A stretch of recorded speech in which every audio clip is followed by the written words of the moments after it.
Hey, how are you doing out there? It is Warrior Wednesday.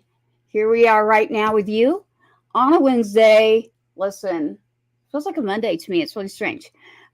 We have a show for you. So, Patriots Inside the Wire, grab your friends, share this right now, like, subscribe, get them to come and actually watch this live. I really want you to hear and see our guest that is coming on tonight. It's an important. It's about America. It is about our families. It is for the very reason that I'm right now able to speak to you. We have our rights. We have our freedom of speech. It is not only people that serve. You know that we're very, very dedicated. I'm having you share and like. That's why I'm waiting a moment. So please share. But we're going to go ahead and get started. But we just want to say thank you. Thank you for sticking with us at Patriots Inside the Wire. It's patriotsinsidethewire.com, by the way. We're going to get started here, and you are about to meet someone that I am even impressed by. And that's a great thing. Don't take that the wrong way, y'all.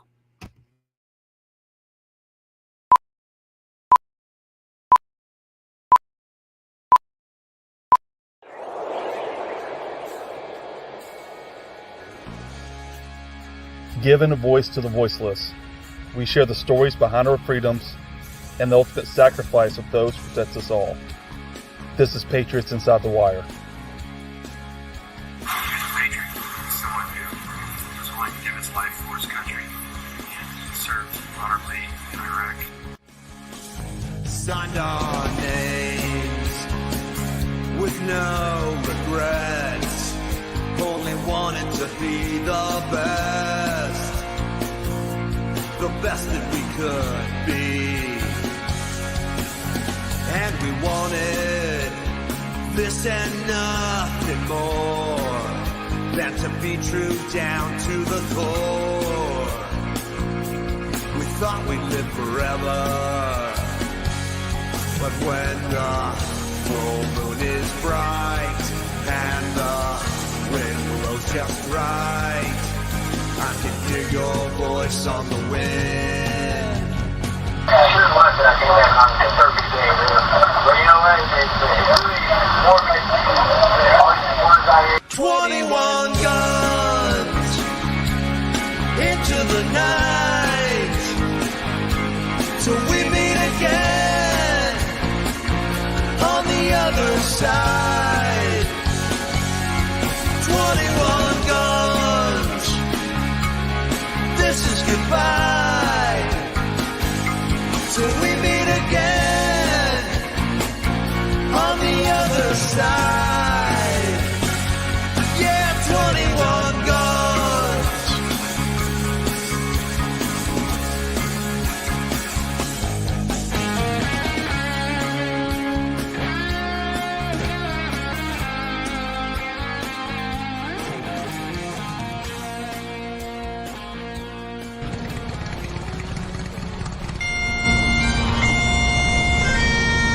beautiful thing to see the family and friends come together and honor his life and his service to our country.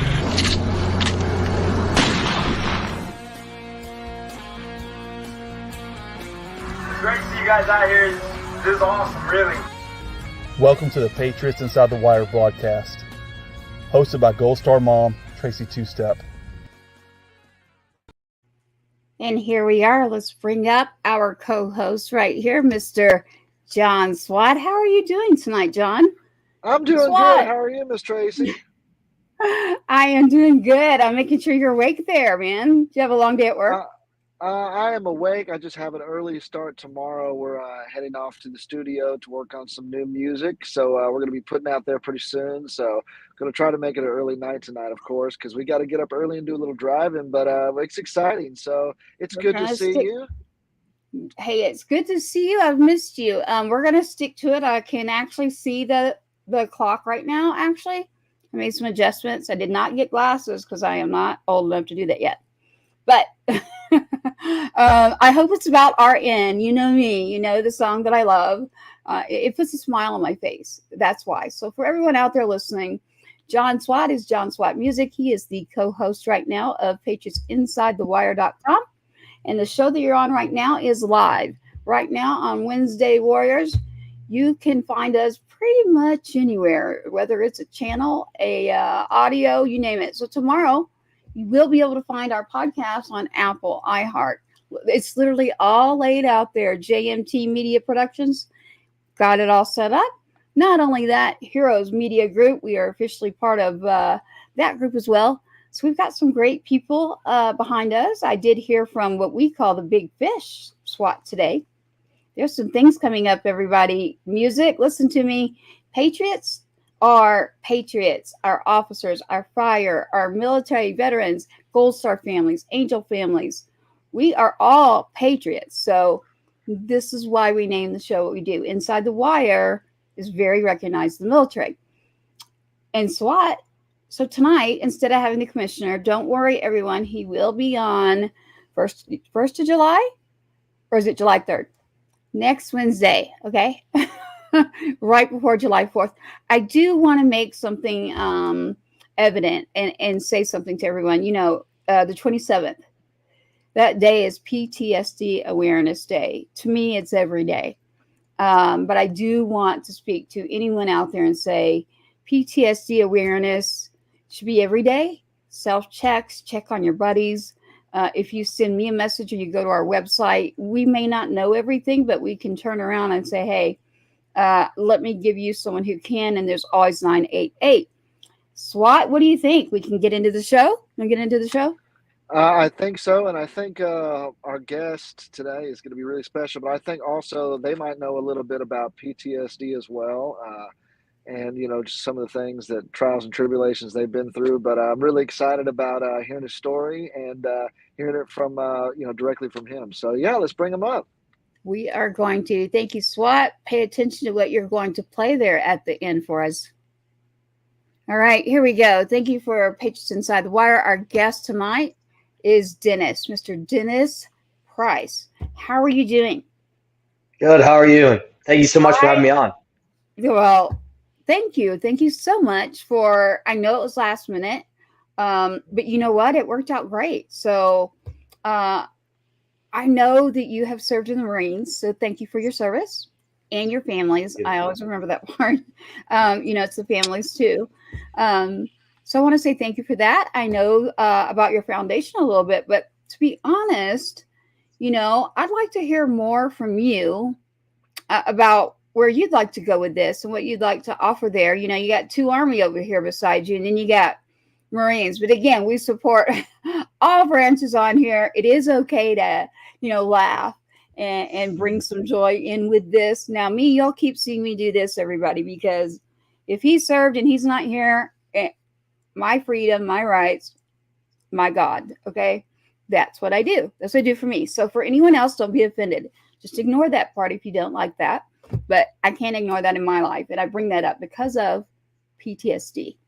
So it's different for everyone. It just really depends. But losing a child that was actually serving, because actually I really lost another child younger.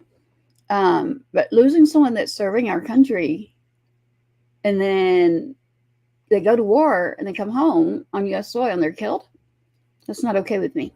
So everyone, my story. It's at twostepback.com. I want you to check it out. It has to do with getting those rental cars for the wrong reasons coming across that border. It has to do with trafficking. It has to do with human trafficking. It has to do with other things that anyone that would know me, twostepback.com, you can check it out. The things that happened to my son should have never happened on our own soil. But at this time, Dennis, what can you tell us? I don't even know where to begin, because to be honest, I am fascinated by your transition going from the military in the Marines. I know better. Trust me, I'll get in trouble. They'll send me a message. Going from being in the Marines and then transitioning into that next step, the biggest thing I always hear is that's an issue. And then so what I started doing was trying to find veterans to connect to the Gold Star families. Mm-hmm. And I'm telling you, for me, it's made, and I've seen other people, a world of difference. It's like we're included. We have our unit, we have our family back, we got our troop back. Look at SWAT right there. And look at him go, look, my unit's there.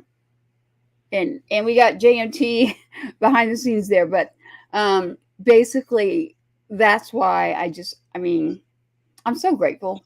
Grateful, less than 1% are willing to sign up and serve. And right now, I wonder if that's changed. I know that it has actually, but Dennis, we're here to discuss you, and you are fascinating and have so many areas. I want you to tell me, where would you like to begin and what would you like to discuss?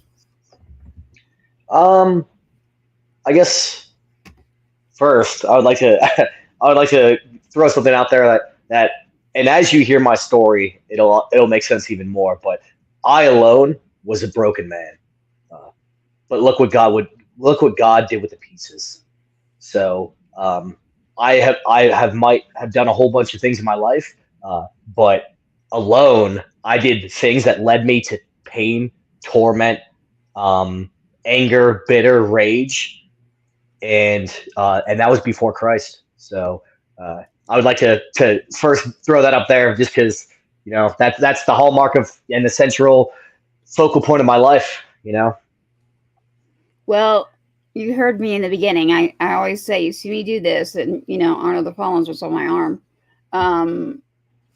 It's what got me where I am today. So even as a kid, so the different things I've been through in life. So again, anyone out there watching and listening, I am not telling you what your beliefs need to be. I am just saying what works for me. There's a lot of things that work for a lot of people.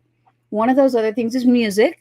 So our co-host, part owner in Patriots Inside the Wire, brings that in because Tracy's not singing right now.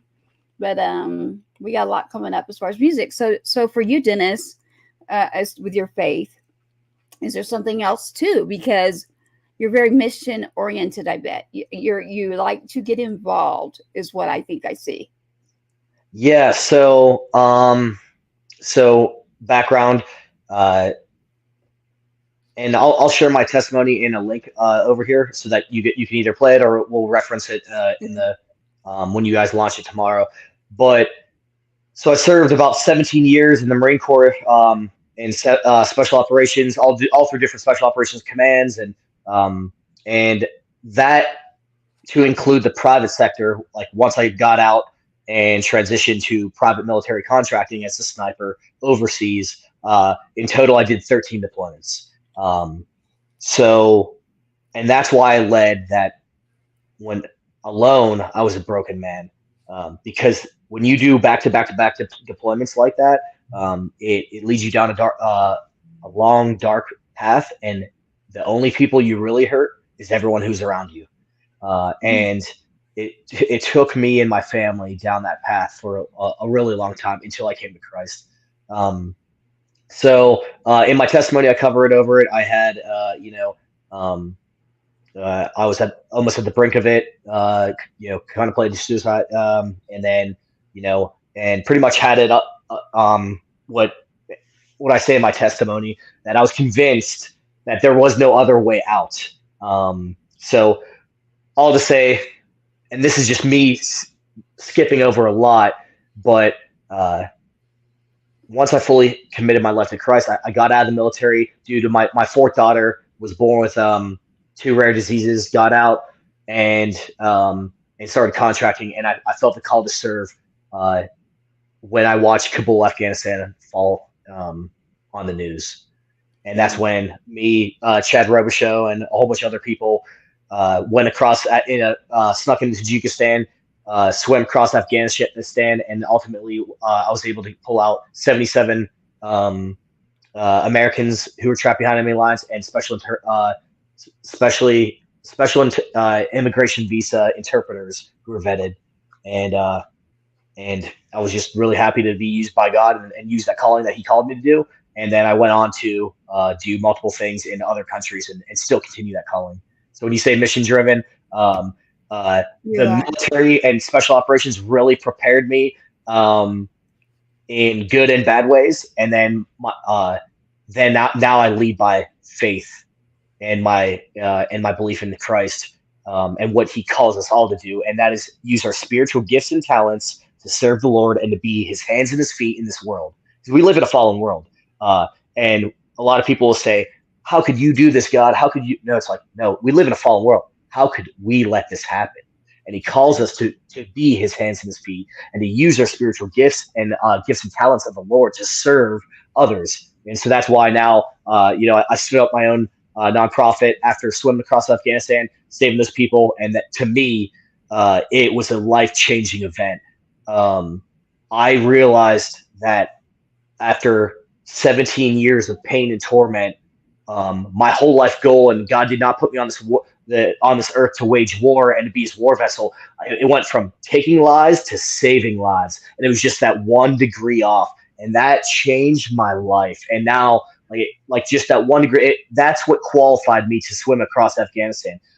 Going to jump school, dive school, free fall, sniper, special forces sniper, all these special operations schools and selections and all this other stuff, to be that guy to go and dedicate those gifts and talents to the Lord, and to go help save others.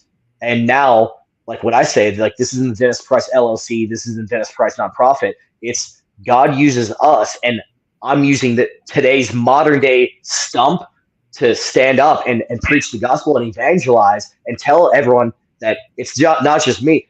God is calling all of us to get up, take action of what's going on in your community, in your local village, and elsewhere, and do something about it. And that's what Scripture tells us. So, yes, you're very correct in that. I believe the same thoughts that you do. I like how you said that too. It is very true. From taking lives to saving lives, right there. That's a very powerful statement right there. And your calling. So your calling is what came to you after serving, and I'm sure being around, just from a lot of people wouldn't believe it, but I was very, very close to my son. He told me things that I doubt other people tell their mom. To experience it on my end, like running an organization from, is it 18 years ago? I don't know, or so, my first one. And it's when he's deciding he's going to go in the military. And I'm like, okay, where is everybody? Like, where's the groups? Where are the supporters? Like, where are they? I'm like, all right, well, his big thing was always, Mom, well, you do it anyway. Just go do it. I'm like, okay, yeah, you got a point. So that led me into different organizations. But your deployments, you mentioned that, back-to-back deployments. I did notice a difference after one deployment headed to the next. It was like, you okay, buddy? And he's like, yeah, I'm all right. I just, I got a lot to think about. And I said, yeah, I understand. But he was a fighter, thank goodness. He thrived in the military, so that's not what happened. I know with you, how many years did you say? Because you were in quite a while. 17. That's what I thought you said. Yeah. Wow. 17. So you almost got to 20, which is where, you would try to get, in order to retire. I hear that a lot. That's why I'm bringing that up. And then what happened is, I believe you're calling. So I just love that part that, JMT is a production behind us with Heroes Media Group. And what we were looking into, the biggest things that stand out to me are family, service, God, like for me and for you. And I was looking that up. So, and I know for you too, Swat. So I can't speak for anyone else again, but aside from, I'm being careful here because I never want to get into anyone's story that, they don't want to get into, and for other reasons. So I know that you do a lot out there in regards to your organization and others that you have working on things. Are we allowed to say where you're located? Yeah, I'll go over that. So, for Heroes for Many, we're under a reconstruction right now because we did a lot. And even though those are all of our tasks under it, we basically formed it to narrow it down for our focus, for donors, to people who want to know more about us. So we are three things. We have found ourselves on three pillars, and just like pillars, there's no specific order, none weighs up more than the other, but those pillars are Precision Personnel Rescues. So when I founded this and when I gave my life to Christ and fully submitted my life to Christ, I swam across Afghanistan to save lives and do precision personnel rescues. I knew that this person was here at this location. I confirmed it there. I went and got that guy. I went and got this person and their family. I went and got them. And then I went over to Ukraine when the initial invasion happened. I did 4 tours, and until the first 9 months, until actual American support went out and all this other stuff. So I was like, okay, well, it's time for me to go. You guys don't need my help anymore. So I went and did a lot of stuff over there. And then I took it back over to America, and I was like, I heard about how bad human trafficking is, and I was I was blinded horribly because of how grotesque it was. That my whole life I just had my ears shut, and anytime my wife or anyone would mention it, I was just like, I don't want to hear it. Don't even bring that around my presence. I couldn't even stomach it. Like, just why are you even watching that stuff or movies or anything? And it just found me, so after doing what I do, I then our pillar of personnel precision rescues, we don't go in and do counter trafficking, but going and doing rescues for children, that does fall under personnel precision rescues. So I linked up with a whole bunch of different nonprofits, and I started doing. We already did global operations, but I started working within the United States with law enforcement, doing things all of the proper legal way, and by the book, I's dotted, T's crossed, and everything. That's the biggest thing I can tell you, because otherwise you will immediately find yourself in jail for human trafficking or anything of doing that. So I started taking all my skills to doing the precision personnel rescues in the counter trafficking realm, rescuing kids, and we still are global. We're in 6 different countries all this year, and now our second pillar is humanitarian and medical aid. My heart is to serve, and as I start doing more and more of this work, it basically, we came down to our motto, which is, so our company motto for Heroes for Many is, in order for evil to prevail, good men must stand by and do nothing. And I told my wife that before I went to Afghanistan to go for the fall of Kabul, when I had to leave her with 4 children, and I left her to go save people I had never met in my life. I dedicated my life to fighting for, and who we left as Americans, we left in our own behind.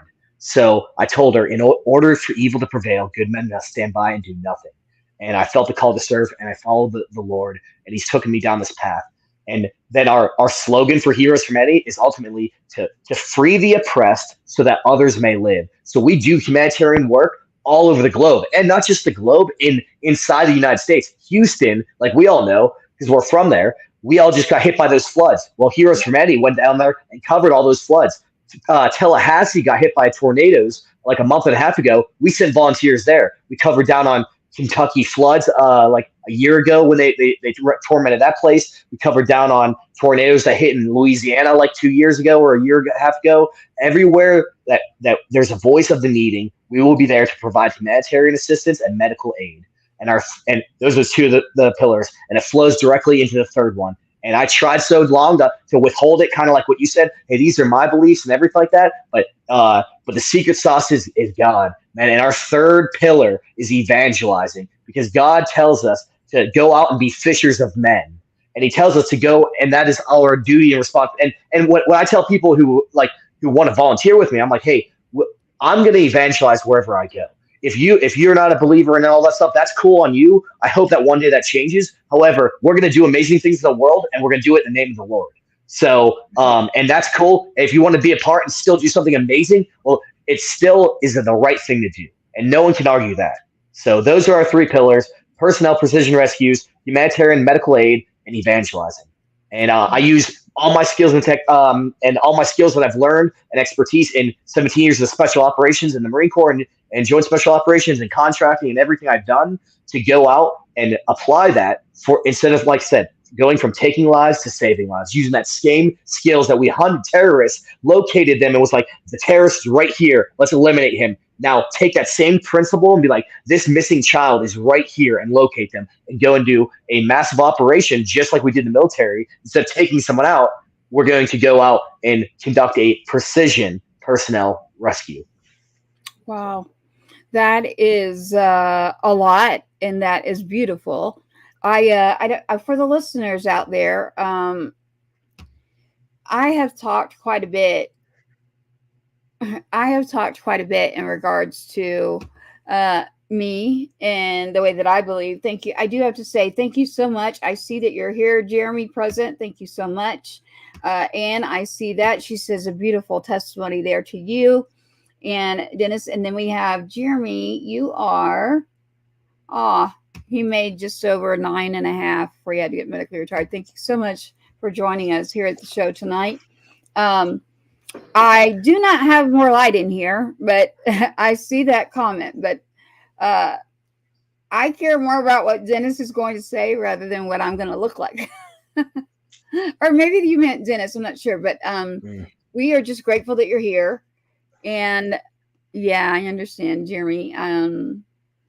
Yeah, I hate that. Look, you're in my prayers. That's what I can do right there about that.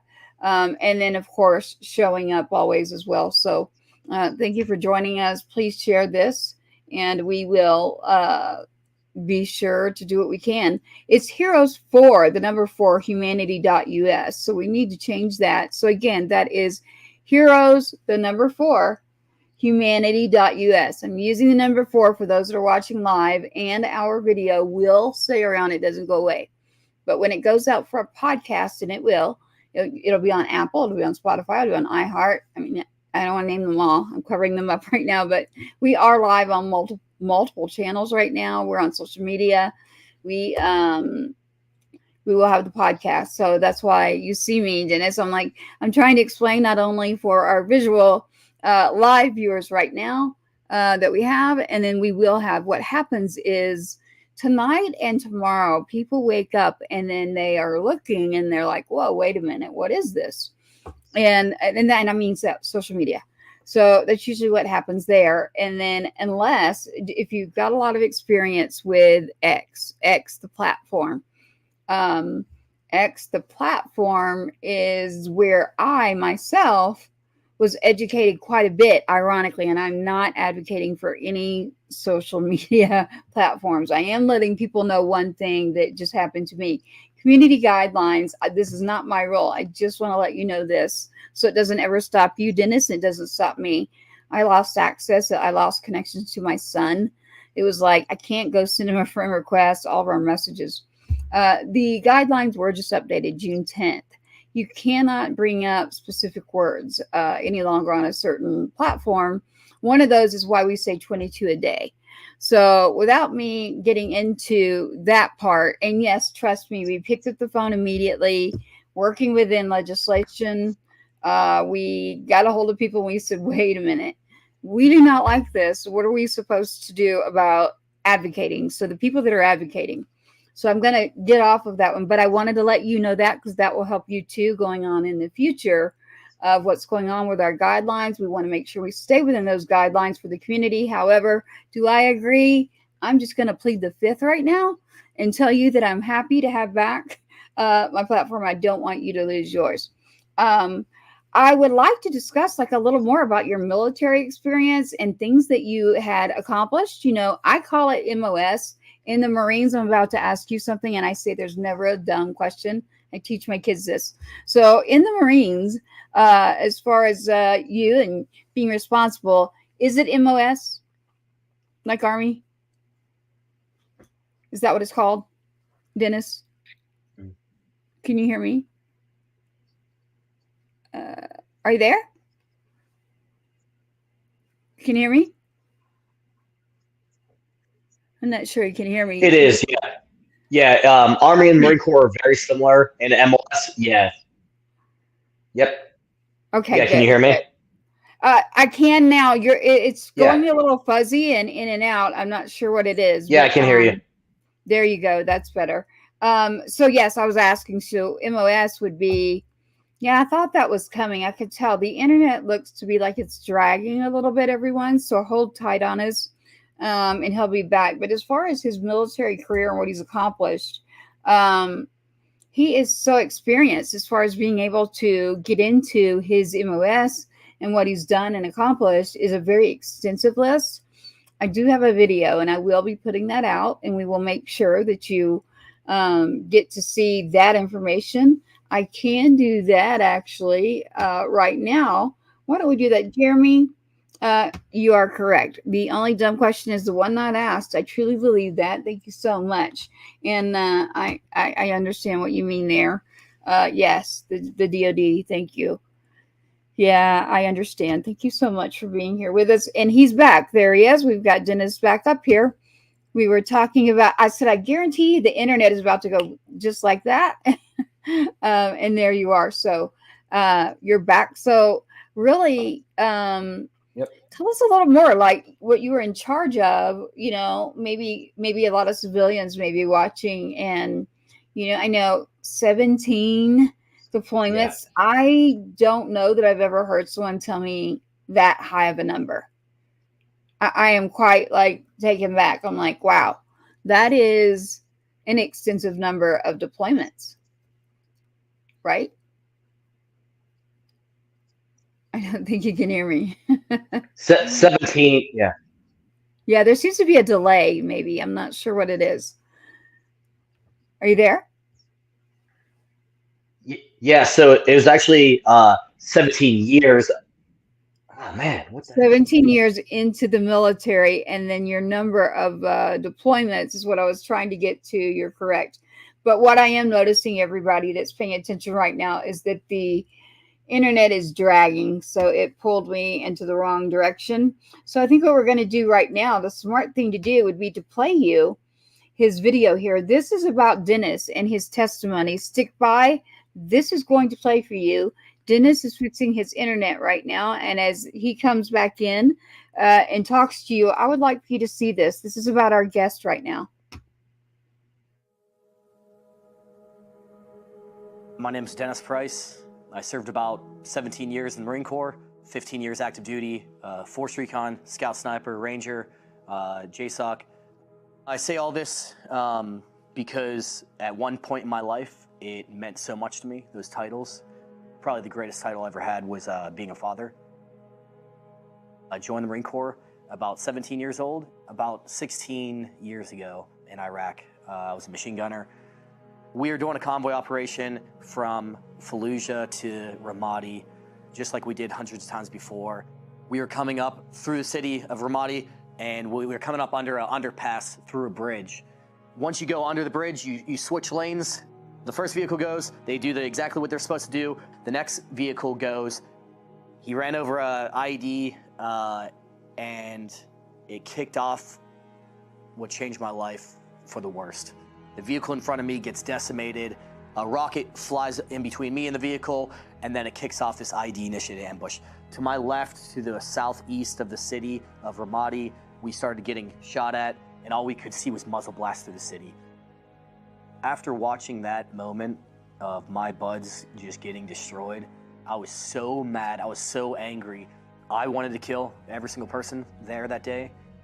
We were trapped on the X for what seemed to be eternity. From there, I struggled through life and walked through life. I feel like I couldn't feel anything but bitter hate, rage. I had two modes. I was either pissed off or super pissed off. And I let that fire within me consume my life. I started trying to replace that hole inside me in my spirit with anything that I could fill it with.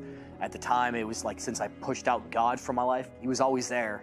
I just thought he had no place in war. Whenever I came back, I would try to get back into religion, back in the church, and it worked for a little bit. I did 7 back-to-back deployments in the Marine Corps, and then I did 6 more in the private military contracting world.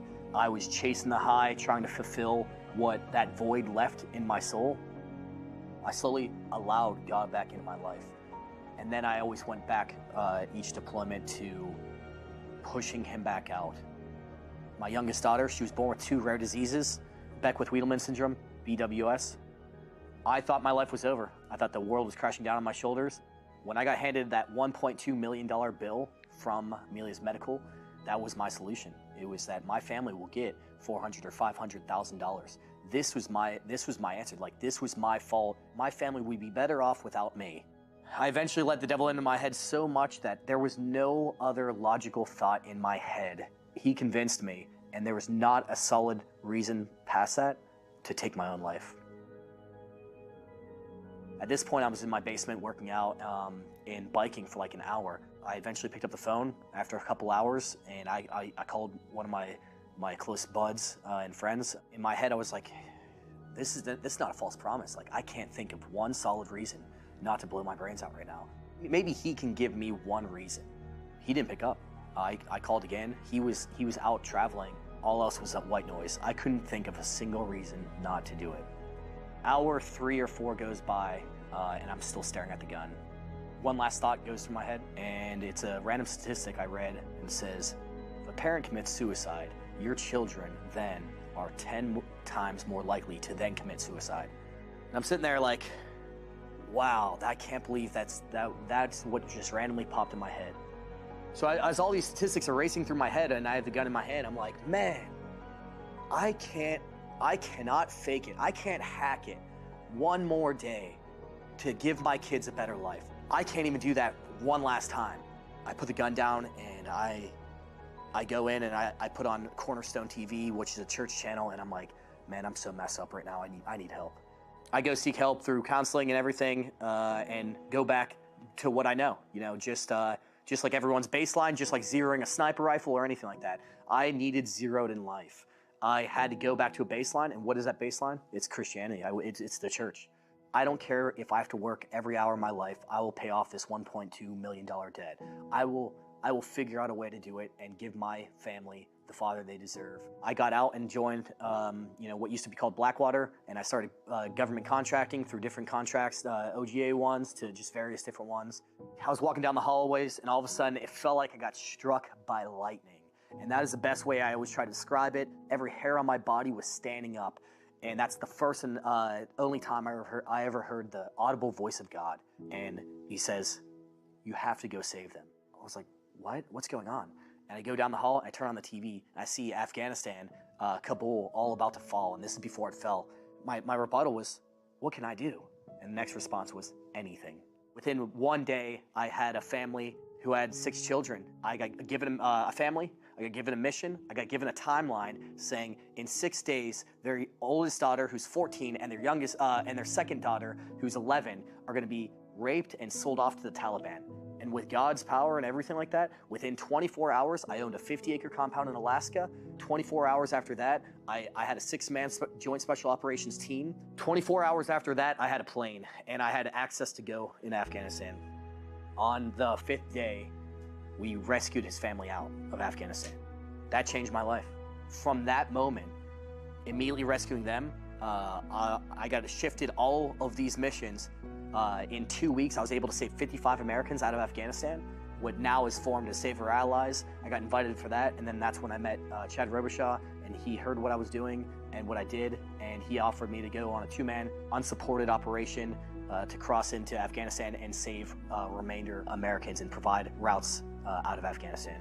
I said, well, this is God's calling. 2 weeks later, we went to Afghanistan, we went to Tajikistan, and we eventually was able to save, about 82 American and vetted interpreters out of Afghanistan.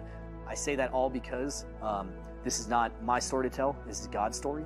He used me, a broken man, used my life skill when I convinced myself years ago that I was here as God's war vessel. It was just that slight shift from going from taking lives to saving lives.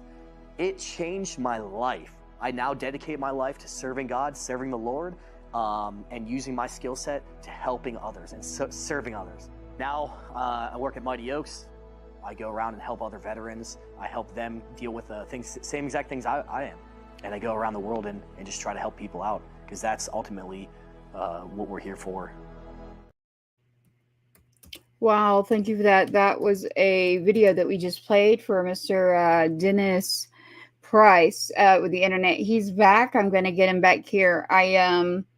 I want to say thank you for your service, but I also want to say again that with the community guidelines, I don't want to be a broken box here, but with all the changes, I have to now let you know that please, if you are in need, you always have the ability to call, whether that's 911. Other than that, there's 988.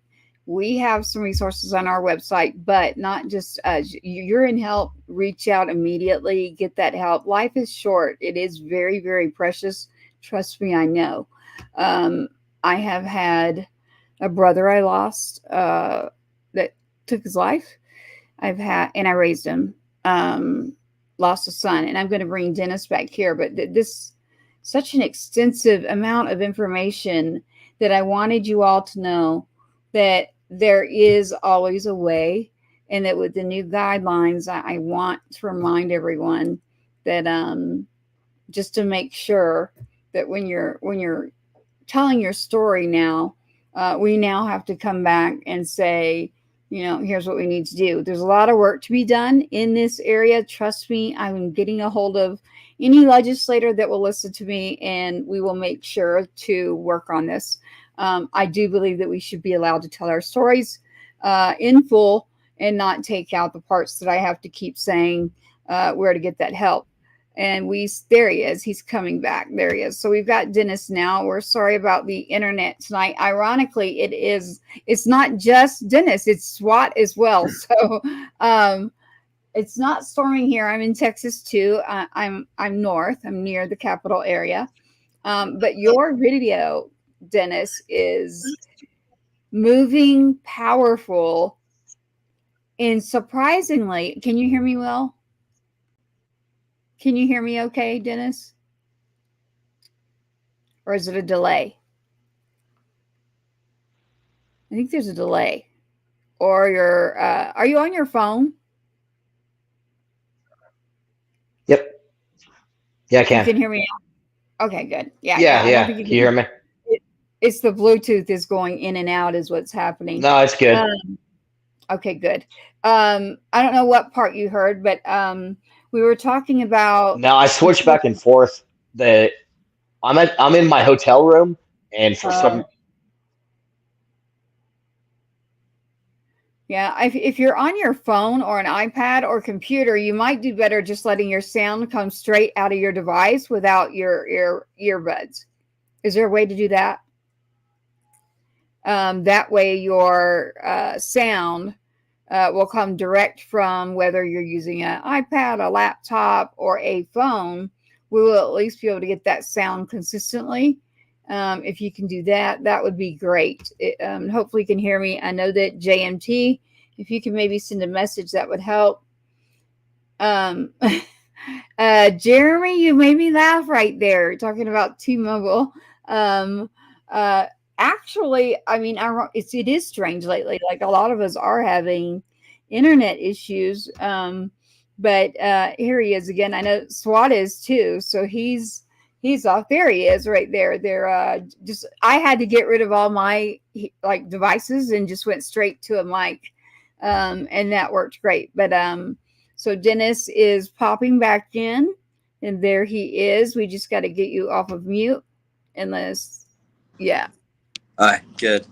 Oh, you muted yourself. Good. You got it. There you go, Dennis. So I don't know where you'd like to pick up, but I can tell you one thing that stood out to me as a mother was, did you say $1,000,750? Is that what your bill? You said your bill was like, you had like 1.2. Wow. Yeah, I thought that's what you said. My gosh. Totally worth it. How is your daughter today?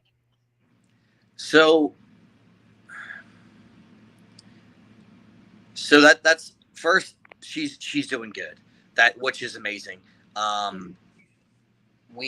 truly believe that that God takes care of my family when I'm like, I don't want to say when I'm obedient, but when as I go out and take care and save other people, he's taking care of my family. And I truly mean that, because every time she goes in once a month to get her whole body ultrasounded for childhood cancers and tumors, and they monitor her regularly for hyperinsulinism, which is her two rare diseases, and each time we go back for one of the quarterly checkups, one of the big ones, the doctors always say that they can never believe where she's at today. So, truly thank the Lord for that. And things are going in a great way, Wonderful. yeah. So God is definitely good. And yeah. I was having difficulty because I'm in a hotel room and my internet connection was just horrible. So I'm on my phone now. But so I did 17 years in and 13 deployments. So Okay, not yes. 17. I had it. Not I 17. was thinking I said it backwards, but still 13 is a Yeah. high number of deployments. So it had to be back to back. I know. So even though I wasn't in running military organizations and having a kid in, like he was gone for 18 months over there. It happened during stop pay, stop loss. Someone else that was definitely not this president, but I don't want to go there. But unfortunately, a lot of things happened. A lot of people got stuck, deployed. They got stuck in the military when they were about to get out. And that was at the time that he got stuck in Iraq. So a lot of people don't realize that. Boy, the power behind what can happen to an individual, even deployed, is needed by all of us back home. So rallying a lot of people back home was actually needed. And you really think to yourself, there's no way a mother or anyone else, you can't do anything. It's the military. Trust me, you can. You can literally go, talk, speak. Trust me, I've done it and some things have worked. And even if they don't, I go back and I find another way. So when people look at me like, did you really go do that? And I'm like, yeah, I did. You can actually set new policies. You can blacklist certain areas. So I want people to hear this in regards to when you're serving. Can I go into an Army office and call a whole board meeting? Yes, I did. I'm that kind of person as far as a mom. I'm like, no, you're not going to allow this to happen. Here's what we're going to talk about. And we're going to make some changes. So a lot of people will be hesitant to come on this show because this show, hesitant is a strong word, but when you start talking about legislation or you start talking about subjects, you and I have one subject in common, and that is about the trafficking. I'm going to say it. So community guidelines, know what you tell me, but we're talking about positive things and ways to correct things. So when you speak about it in a positive way, it means making changes and having to do some things and make decisions that mean I may be gone as well. They're different, totally different from what you do. But I had to make a decision. Am I going to lay there and cry? Or am I going to get up and actually go do something about it and try to make a difference and fight? Well, since I was born, I never got that choice. Like I wasn't the one that was born where it was like, oh, I can just lay on my bed and lay down. It was never like that for me. So thank goodness I was already, no one's ever prepared for this, but I didn't care. Like someone says, no, there's never anything wrong with going and speaking and trying to get a resolution. And if you can't get one there, then you form organizations and you go to those people that can help you. First thing I have to do is go like this. And when I do that, I'm not only doing it because of my faith, I'm doing it because of my son. I truly, I wonder where you are on this, Dennis. A lot of people say to me, you haven't gone to Arlington to see that area. And I said, I've lost everyone I'm related to except for my children and my aunt, who was like a mother to me that I love dearly. Grew up in Nashville. I have not, all the funerals that have gone on, and it's probably 12 to 15. I made it to my son. I couldn't for a few of them. It was COVID, but I can't. I honestly can't. But I get involved and I work. But I don't know how you are about this, but I found that I had to learn, and I have a hard time with this still, to say no. I have a hard time. I always want to help. But going to a service, I mean, I've got to go do things my way, and I've always had God with me in my way. So that's what works for me. I don't know about you, but I mean, I've even had someone say to me, they're like, and more than one, you don't go? And I'm like, no, I don't know how to explain it. It's just something I can't do. I have to keep myself and my mental clarity at an area where it is my back is being watched. We are all going to be okay if we just step up and we can start making things happen for everybody, for one another in this country as well. So as you stepped up, not only you have four beautiful daughters and you have is it your youngest daughter? It is your youngest daughter, correct? Yeah, I have 3 daughters and 1 son, and my youngest one, Amelia, is the one who has the two rare Okay. diseases. Yeah. Right. I'm going to add her to my prayer list, Amelia. Thank you. So you do have a son. I missed that part. Yeah. Yeah, nice. But your MOS in the military, I bet is what probably trained you. Your MOS, what was that again? Yeah. So I came up as a recon Marine in the Force Recon community as a scout sniper.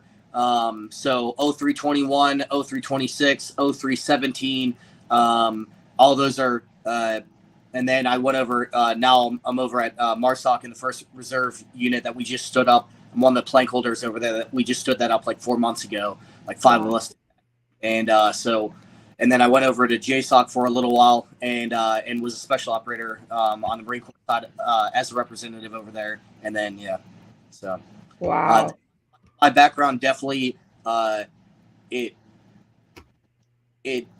formed me and gathered me skills that perfectly fit what I do at Heroes for Humanity and how I teach others and what I do for others and how I do rescue operations to planning a big, just a humanitarian operation, the logistics, the planning, the coordination, to the skills required, the knowledge required, the technology to do it, the diplomacy, and then pretty much all of that, and then to include like the 17 years of doing it, because I've done it in so many different countries. I think I've been in 36 countries to date right now. I'm hopefully going to hit 40 by the end of this year, but yeah. Wow. So for everyone that's out there listening, if you're a civilian or not, if not, you understand it. I know that world because not only was it two-step, and that is my son's name that he goes by, and let's leave it there. So Sergeant Two-Step, and then his best buddy, Pierce, will go there. Marines then decided, you know what, I'm not done, jumps in the Army. So best buddies comes home for R&R July 4th. And then he's like, hey, Mom, can so-and-so come stay at our house on R&R? And I'm like, sure. I didn't ask questions. But I got to learn quite a lot very, very fast about what happens when there's deployments on both sides. Not only for the family, but again, you're talking about single young men and a female that went in, and they're not even old enough to drink. They're like 19 years old, deploying, and I'm like, yeah, definitely they can. They can come stay here or whatever they need. And to this day, I've had the two that will come. Nobody's left in Texas, but there's two that will pop in and out or just check in. And you remind me of that. So my goodness, every contest there is in the military for like what you're talking about, sniper, there's a lot of different things you can do in the military. And I said contest, you can correct me and please do if I'm saying it wrong.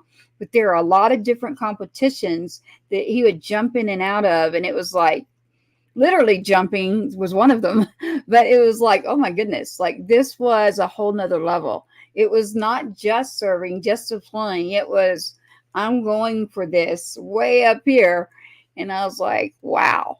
And that sounds like you. It sounds like that you were that same, like you just grinding. You were just grinding when you're there. Is that right? Yeah. And I just had I used the same dedication, motivation as when I came in and wanted it. And I just never stopped that to this day.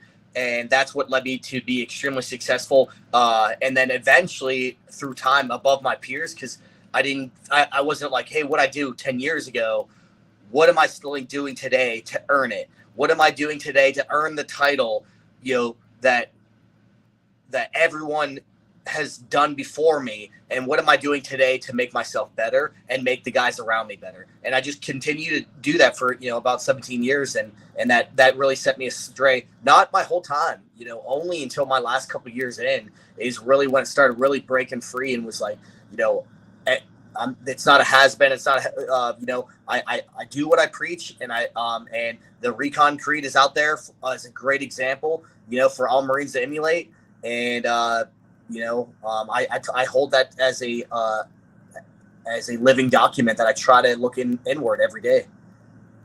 Wow. And I challenge the people around me to do the same thing.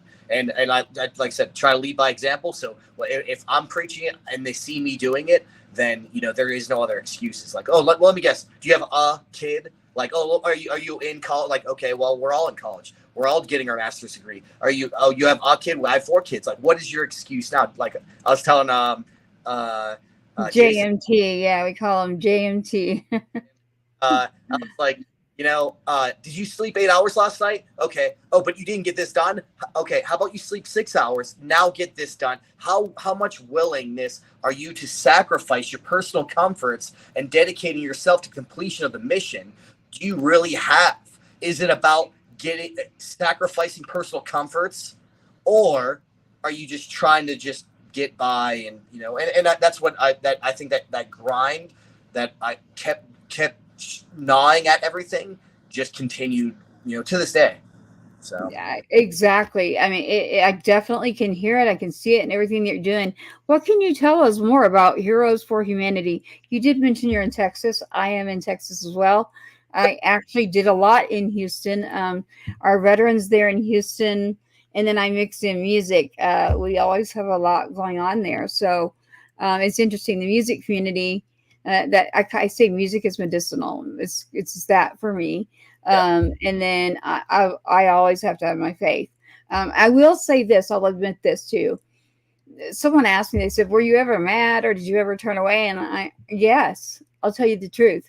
Yes. When my son was killed, I definitely went through a phase where I was angry and saying, like, listen, y'all, like I talk to God. I have God all around me since I was little. So it's like, I said, like, why? Like, yeah, I'm mad at you. And I don't even want to deal with anything right now. Like, why my son? And I had to go through that. And so there are different things for different people.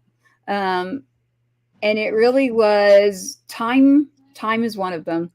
The other is surrounding yourself with people who are going to be there for you. So I learned a lot of lessons really fast about what happens. I did have prior knowledge of putting together services for our fallen around my community, but it was very different. I remember looking at one of the other females and I said, and then we had males, females, we had people in the community. And I said to them, I said, if that ever happens to me, y'all better like call 911 or something. Like, I'm not the kind of person that can just be here and be okay. Like, so the good news is that I am. And then the bad news was that everyone out there, you can go check it out if you haven't already. I had just had cancer surgery, so he was home. So look, I thank God for that, or I wouldn't have seen him then.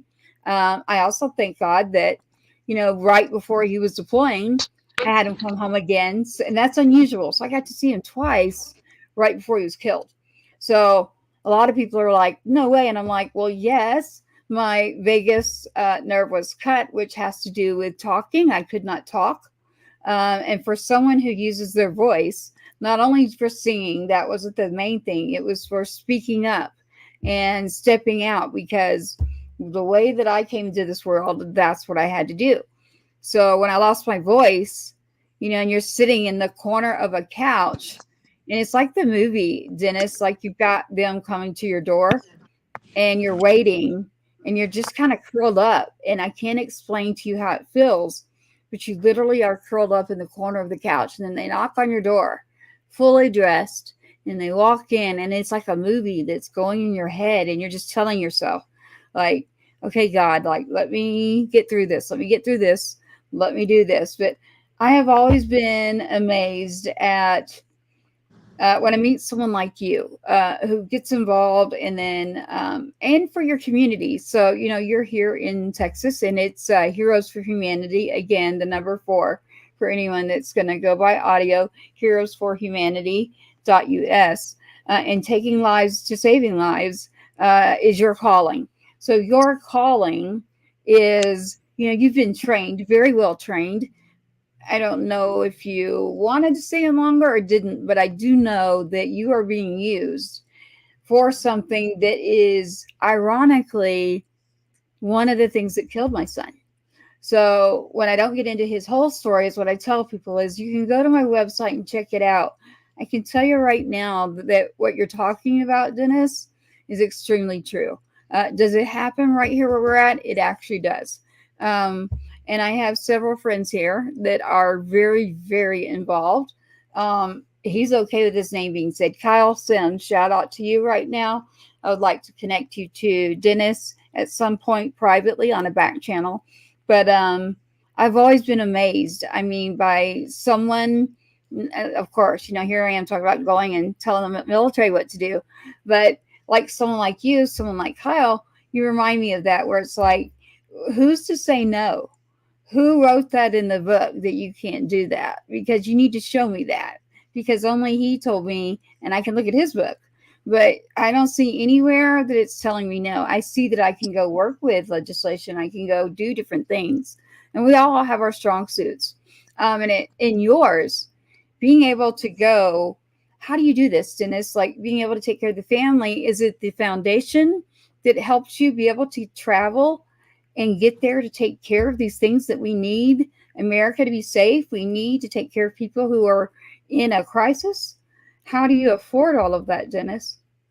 Yeah, so first, outside my faith that leads me there, the only reason why I could do everything I do is because of my wife, Charlotte. So she is the anchor of my life, and and she, like, I have 4 kids. We have 4 kids, and she provides a stable home. She sacrifices so much because she knows this is my calling, and that I'm doing the Lord's work, and that while I'm home, we live a great, wonderful life together. And everyone has their ups and downs, but she's my stanchion, and we have an amazing family, and so we've been really, really blessed by that. And so that would be the proper answer of, like, how do I do all this? Well, I have an extremely supportive wife. She's been with me for 11 years. We've been married for 11 years now, and she's been with me through five Marine Corps deployments, and what is that? I don't know, 7 to 9 deployments total in the private sector. And so she's been with me through thick and thin. And then when you ask, how do I fund this? Well, I worked 4 jobs. Like, I own a nonprofit, but we actually only have 3 donors. We have someone who donates $25 a month and 2 people who donate $50 a month. So I work 4 jobs. That's where I'm at right now, working one of my jobs, so I can fund this because I believe in the cause that much. Like, I do it all for free. Like, I don't get. I'm the founder and CEO. I don't get paid a single dollar. I don't do any of that because I know that. Like, one of the things I always tell people is, like, because I want you to lead with your heart, not your wallet. We are doing this because this is what God calls us to do. One of the things that you mentioned was that you follow the Lord and what He says. And where does it say that He? Well, it actually says in I believe it's James 1:27, and it says that the religion that our Father calls us pure and faultless is to look after the widows and the orphans in their time of distress, and not to succumb to the evils of this world. So the religion that our Father calls us pure and faultless is to look after the widows and the orphans. Man, that alone says so much. It's God rarely says religion in the Bible. It's relationship.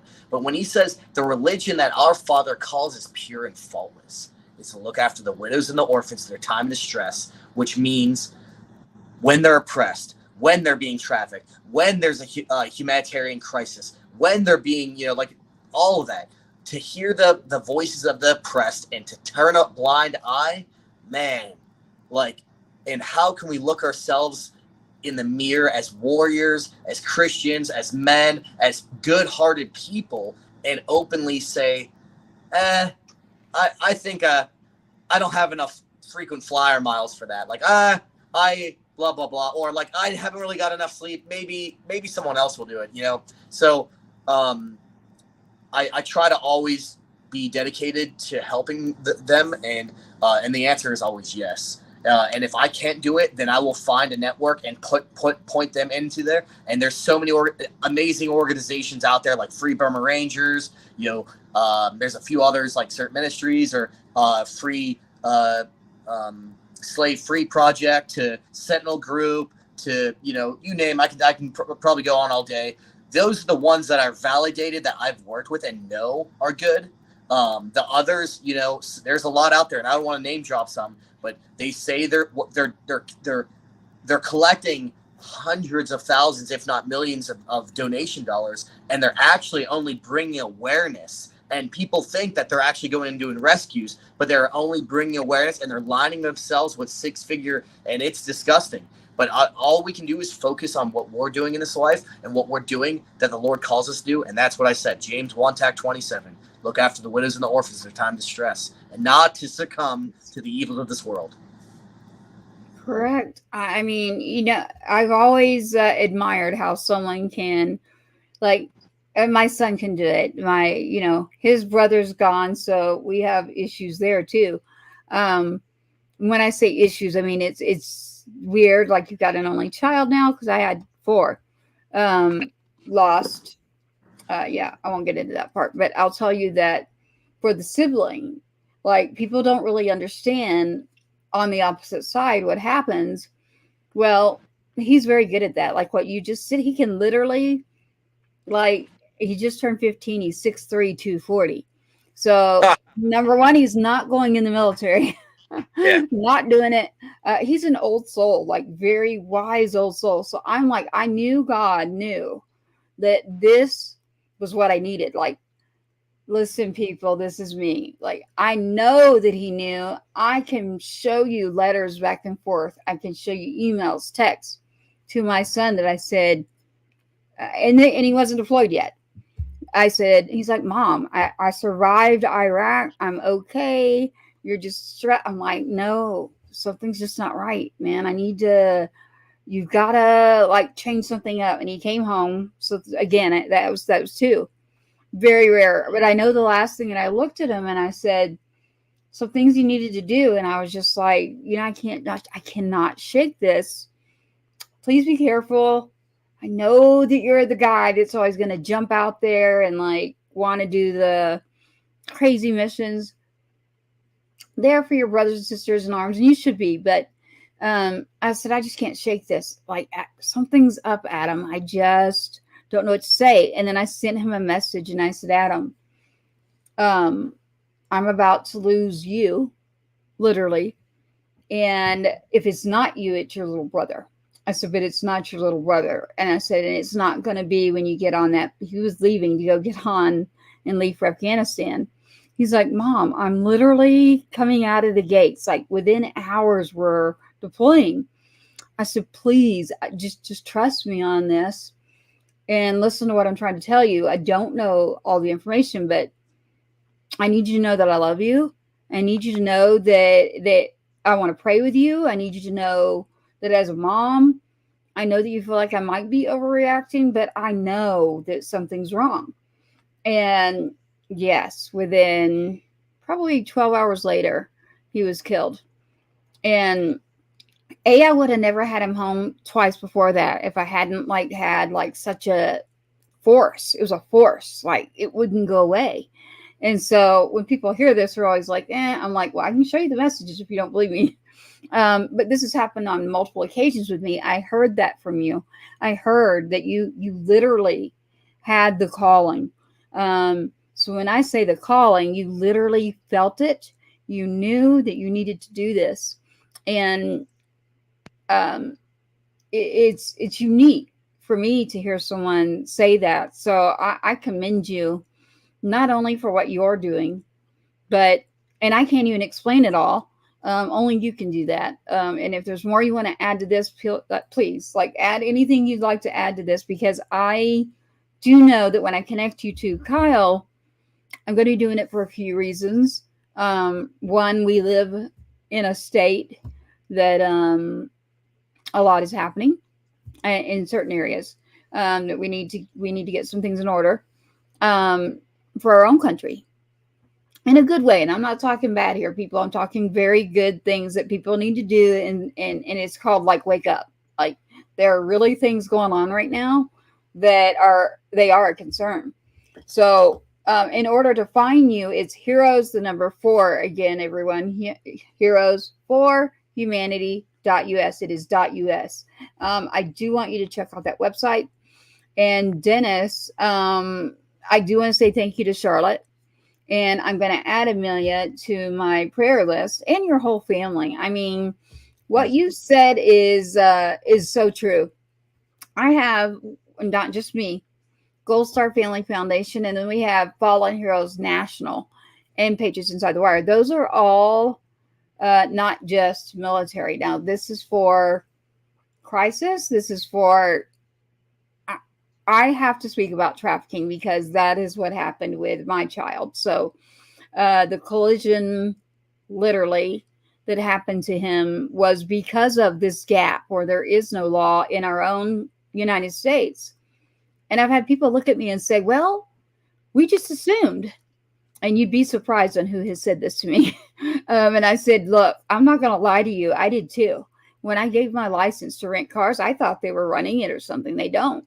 They charge you, they keep the money, but guess what they're doing in these cars? And I started going around, and I had it federal, but unfortunately things happened with that administration and I got stopped. And here in Texas, we almost got it passed, but we had to get the Border Patrol Association. We had to get people like you. We had to get, our different officers of the, oh my goodness, we had to pull together so many people to come in. And when they told me the statistics, which I've been working on this, and then they said, Tracy, you can't use the word border. And I'm like, what? And they're like, what? You can't use it. Yeah, it was during legislation in session. And I said, okay, we got an issue here, because I also have a Border Patrol agent. This goes to Javier Vega Jr. His name is down there on the port too. He was a Marine, and always a Marine, but then decided to become a Border Patrol agent. He was shot and killed twice in front of his whole family. His father was shot as well. They came to visit him. He was up at work. It's a horrible, horrible story. But these are things that are happening on our own soil. So you've got 2 sons right now. One's related, both are related to me. One's my son, and then my brother, and then you add in the Border Patrol agent. And then there's an officer, and I'm going, my goodness. And unfortunately, the one area that got 2 of them was this trafficking situation. So when we talk about trafficking, I'm talking about people, and I'm talking about illegal drugs. And the number one vessel is rental vehicles, because there is no law. And so they take rental vehicles in, they leave one outside of another, wherever country we want to talk about. Right now, I'm going to talk about America. And so Title 42 is lifting for the border. That's what was happening. And I said, look, I'm not going to not say the word, okay? Because that means I'm going to ignore the Border Patrol agents that are there, that have shown up and told you this is the worst thing for them. They can't do anything. They can't, like, arrest or anything, because there is no law. And I'm like, this is insane. So then the officer that was working at the Capitol said, can I tell you something? And I said, please. And he said, last week here in this building, none of the other people know it, but last week, if you had been here, I would have pulled you aside and said, get over here, because there was and I won't say the company, it's the same company that got my son killed, was here and parked. There was a van and truck parked. And he said, if I could finish telling you the rest of the story and how many times that's happened, he said, I transferred from around the border on purpose. And now I get up here and it's here too. And I said, it's everywhere. And he said, Do you know how bad it is though for us, for the officers or the Border Patrol agents, and what happens because we can't do anything? And I said, I can only imagine that it's horrible. And he's like, yes, I see what you're working on. You know, behind the scenes, you'd meet people, and they brought in like the union to come in. They brought in people to say, you need to listen to us because nobody's paying attention to this. And if you don't do something, really bad things are happening. So they've already been happening. But yes, I will use the word border. I'll use the word my freedom of speech. I have it, and so do you. And the reason I'm telling you this is because of the trafficking.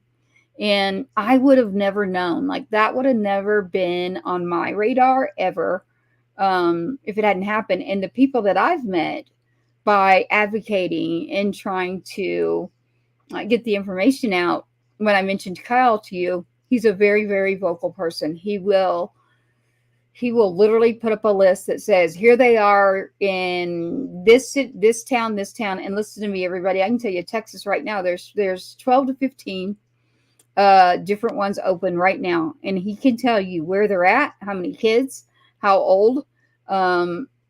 This is not good. I'm talking about America, and Dennis, you're talking about when we go to other countries, and I'm blown away. It's just, how can other people get involved? What is it that you think that we could do to make this better for everyone? Yeah, it's a really crappy time because of politics. I'm indifferent about the movie that came out. So first, everyone knows what I'm talking about is the Sound of Freedom. So first, I'm glad it came out because it opened people's eyes of what's going on. Because no one was talking about this, and this is like the most old business and the number one most largest business in the world. So right. I'm glad the movie came out to that it, you know, regardless of what is true, what is not true, what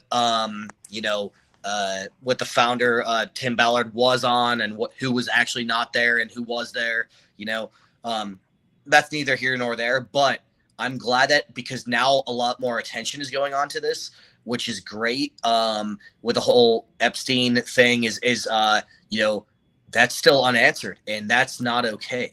But I can't even though I'm an open advocate for anti-trafficking, I'm equally, if not actually even more, advocate that people have to get with law enforcement and legal authority and do it in the most right professional way you can, because otherwise you're going to find yourself straight to jail and from aid and abetting to committing trafficking yourself to whatever. But there are amazing organizations out there who are doing the work. Like I said, I don't specifically, I fall in the 3 pillars: precision recovery or precision personal rescue. If that means a child has been identified to be rescued, that falls in my scope. I don't go out and counter trafficking. I don't do any of that stuff. I work with the legal authorities, and I go use my special skills to go pull that person out.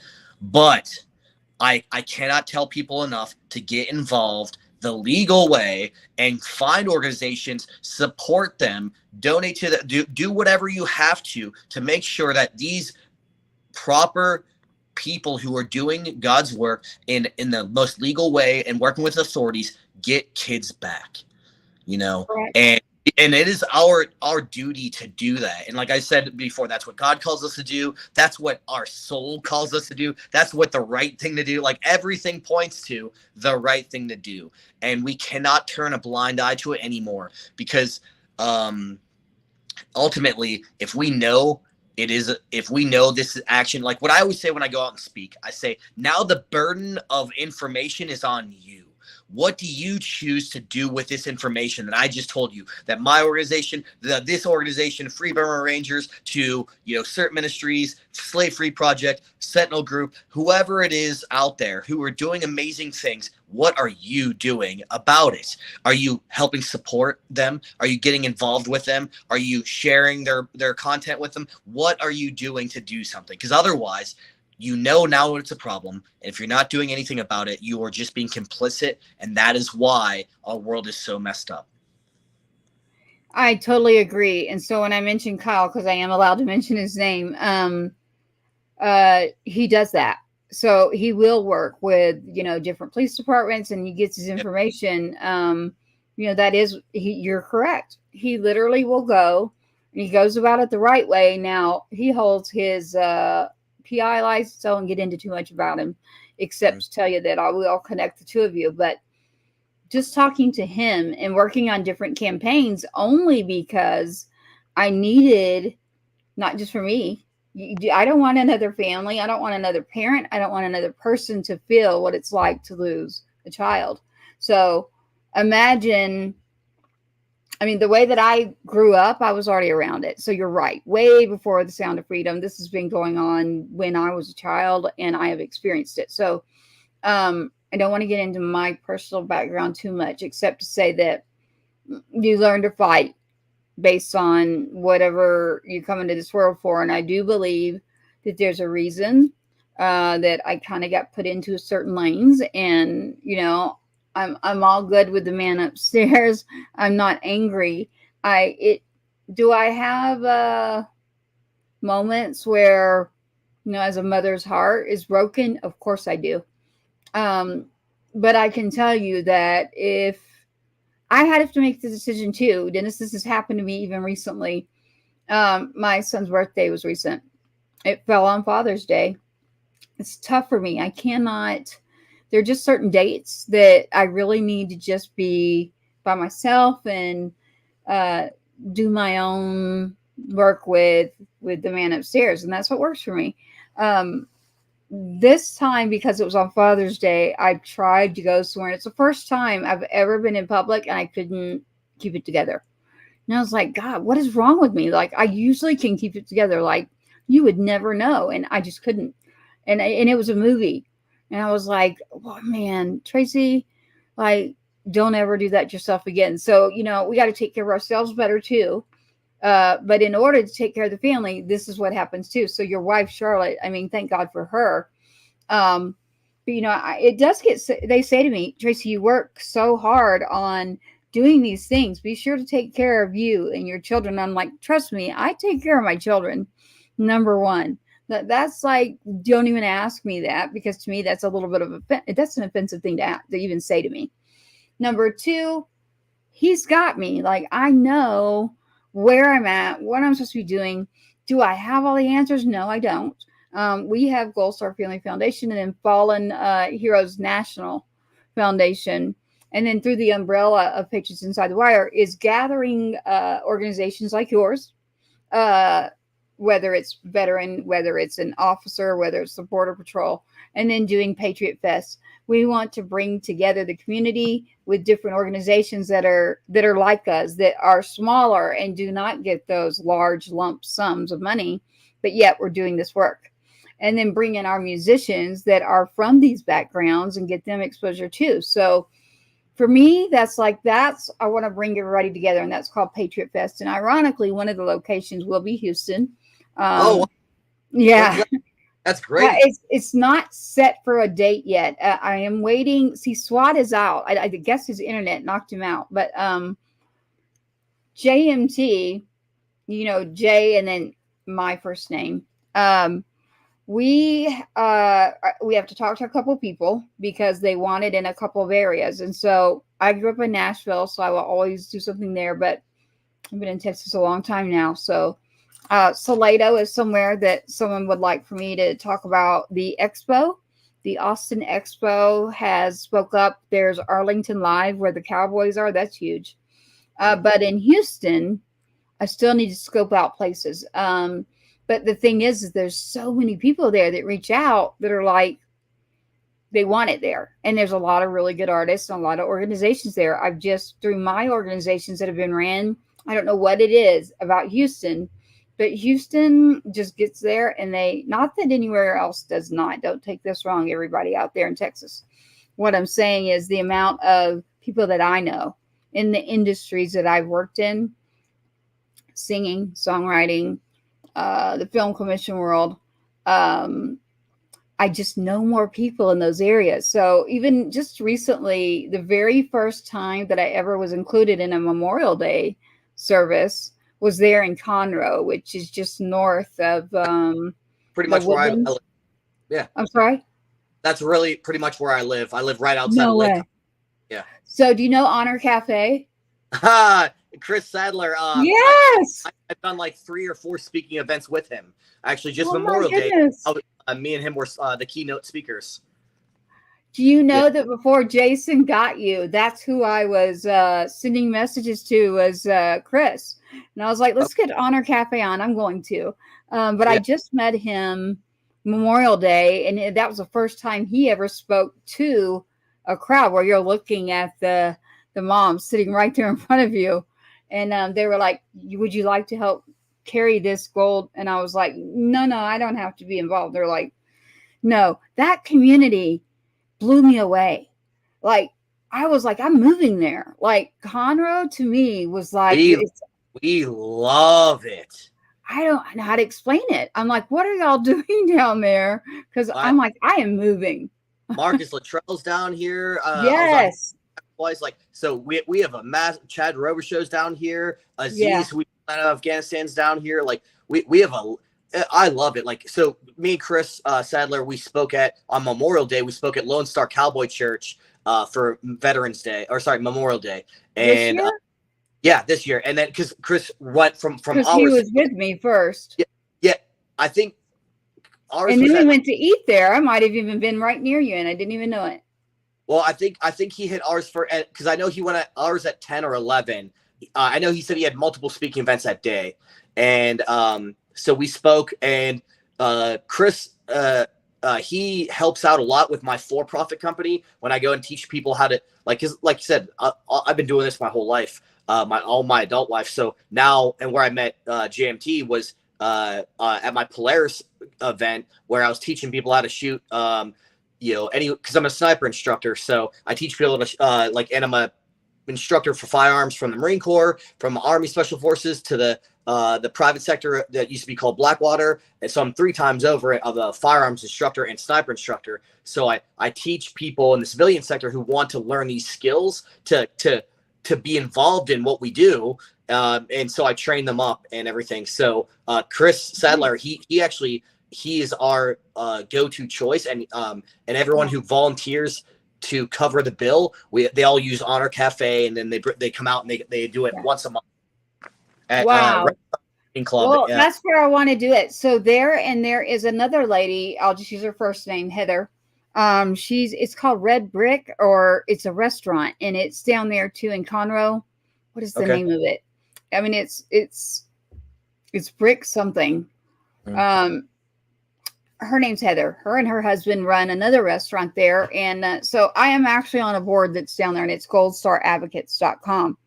And that's Margie Taylor. I don't know if you know her, but Margie lost her son, Joey, up here when it was Fort Hood. I still say Fort Hood. But yes, when I got to meet Chris, I kept sunglasses on, and he did too. So later they came to me and they said, this individual said, did you keep sunglasses on for a reason? And if you look at pictures of my son or me, and I said, yeah, I did. And I said, I also wear war paint because I hate makeup, but I put it on for this, and I put it on for things. And it's so that I don't cry, or I tell myself it's like, it's always like war paint for me. And then I kept my glasses on because, it is the first one that anyone's ever said, hey, do you want to be involved? Like, usually that's a whole nother episode of why people that rank or segregate who served when and who's better than who and who did more and whose kid is more appreciated because they were killed somewhere. I do not do that. Like, don't come to me with that. I go to him. No other human is going to come to me and say that my child is or isn't something when he has done nothing but fight for our freedom. So when I went there, I was like, oh my goodness, this town, I felt like I stepped into a whole nother world. I was like between Chris. And so what it was is he kept his sunglasses on for the same reason, to keep yourself hold back, because he mentioned that was the first time at a Memorial Day event that what we did at a cemetery. And remember, I had not stepped back in. So I was like myself, like kind of like, okay, you can do this, Tracy. So I kept my glasses on too, and he had his on, and I got to meet him and his wife later, and I got to see the pictures, and I was like, wait, I know where I want to do it. I know where I want to go and do Patriot Fest. That's it right there. So I'm in touch with there's Chris, there's Margie, there's several people I've got an appointment with tomorrow.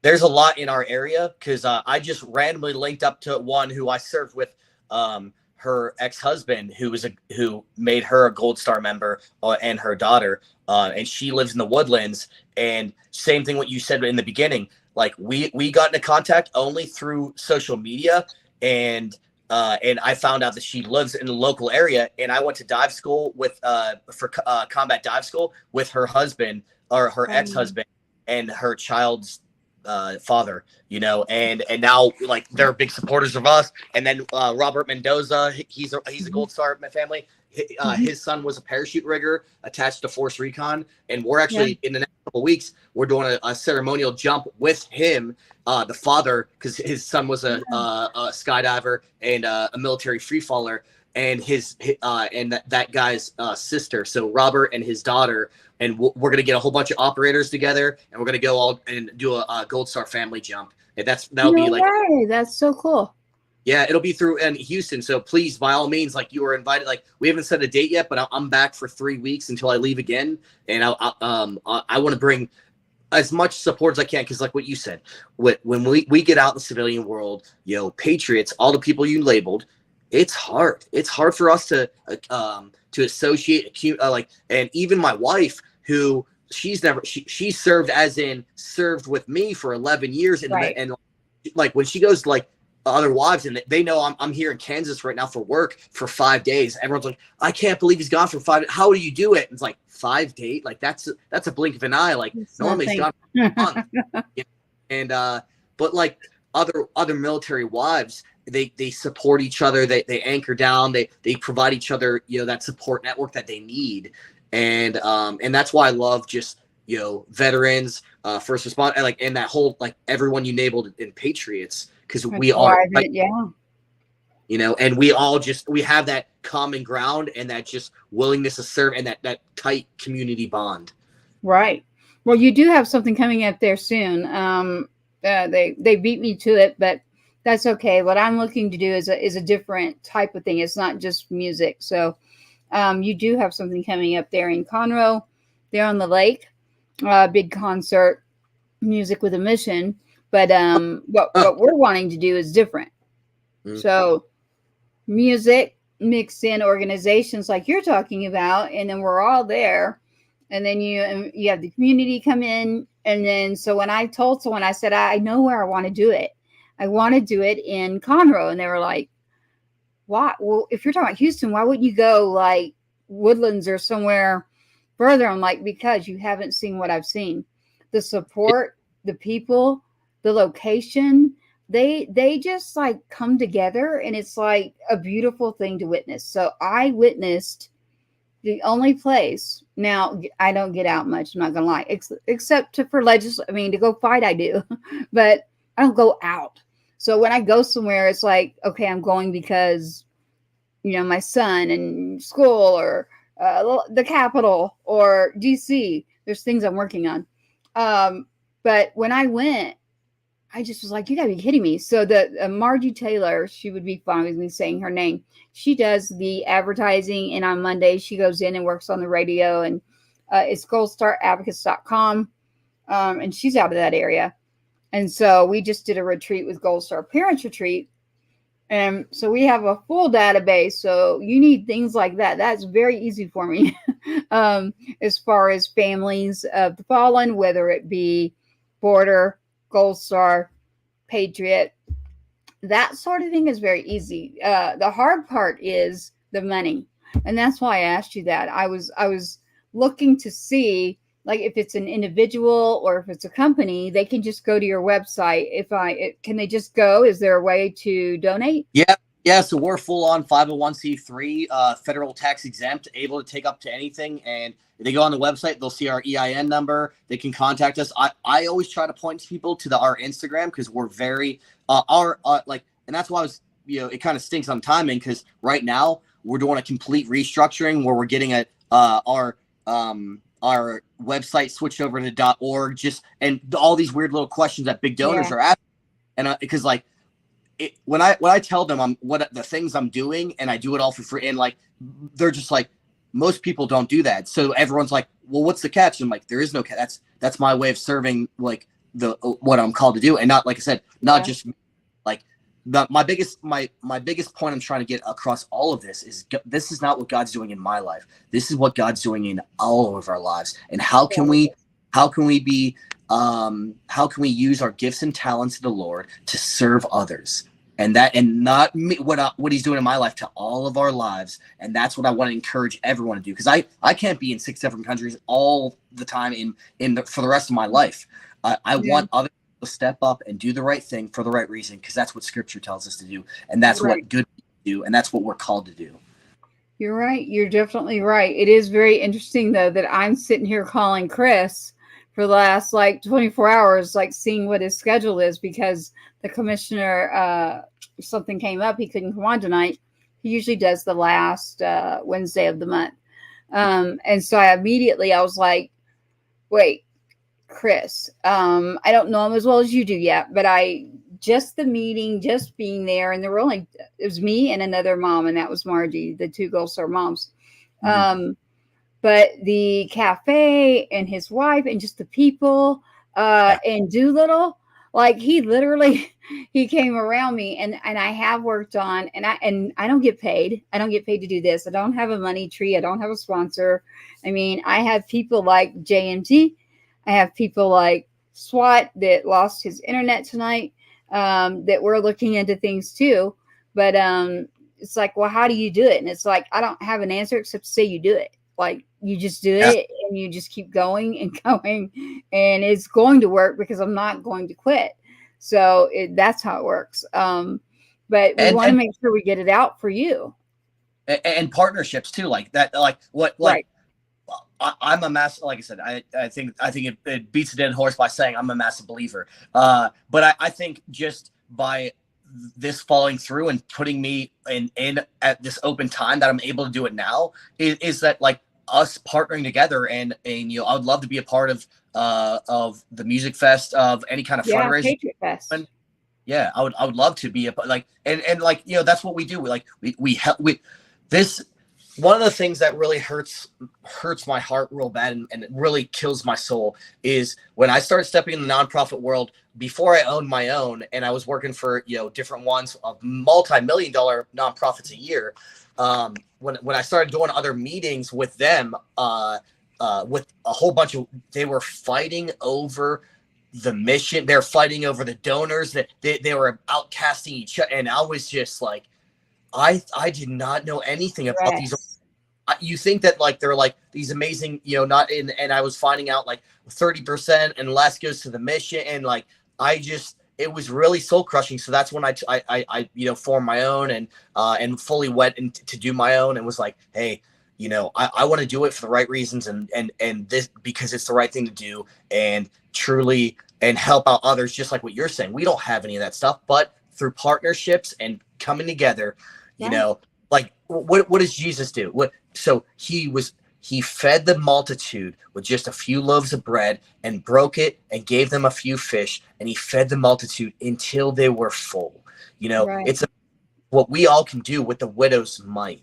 We can we can do so much to cover so much ground. And what are we on? We're not on dollars or anything like that. We're purely filled on faith and determination and motivation for our mission and our causes. And we make alliances to help our cause and to help others, because that's why we came in here. We came in with our hearts, not our wallets, and not to make a quick buck, but for a good cause, to change legislation like you're doing, and getting your voice out there and telling others to do it, because you can't do it alone. And you're being a voice of reason and logic, and you're preaching the word of you're doing what like I said, the modern day stump is today's social media, and you have to step up on that modern day stump, and you got to preach the word, and you got to go and share others and school them up on what the world is going on through right now, and give them good advice. Well, I love everything that you're saying. It is ironic that the one place that I've been to where I was like, wow, I would move here, and the people that I met is ironically that's where I want to do Patriot Fest. So right there in Conroe, I just have to get a hold of everyone, and then there's some great musicians that have served, whether in different things. It's an officer, but I do know a lot of the veterans that have served. One of them has a song here that he gave to us for tonight. SWAT's normally here, our co-host. He's been having internet issues at their property, is what it sounds like. And so you have Brooks Herring. He is out of Tennessee now, but he served so long. I mean, I end up knowing the musicians based on where I grew up and kind of my background. But he gave us a couple of songs tonight. We could play one of his. And that's usually what we do. And then I do my own prayer for me. And then, obviously with the kiddo. But do you have any advice for people coming together? Because you mentioned something that I've ran into, and it is life is too short, because I cannot be around I don't care if it's an organization or a group, that they have so much time invested in just taking down each other. And it is not important. Life is short. Listen to me. Life is short. Now, did I think my son was going to go? No. Did I get the hint from someone else? Yes. And did I want to be wrong? Yes. But I'm telling you, I don't know how to get it across to people. And then, so it's like, okay, well then she doesn't want to work with us. Well, no, that's not what it is. I did what you did. I was in other organizations. I've started other organizations. But when you get to where you're not accomplishing goals, and there's a lot more time spent on the things that you don't need to be, shouldn't be there in the first place, number one. Number two, why are we paying a salary to someone that, I understand, like, our time is all valuable. So I do understand that. So I do like for our artists and different people to get their percentage. Now that right there would mean for yourself as well. Like, you're set up there and you're at Patriot Fest. Should you get a percentage? Yes. So JMT and I are working on some things, and SWAT, which, he's not here right now, but I do believe that. I believe it because, when you serve for freedom, that first word is free. And so what I found is a lot of people will go ask an artist that's a veteran to play for free. And so I've started saying to them, listen to me, you've already served for our freedom. Use that word when you talk to them, freedom. I've already given you for free. Can you now return and give me back a percentage, and we'll work together? And so I am trying to bring everybody together to say, look, we can accomplish this if we can all work together. And so Patriot Fest is what we'll go through with.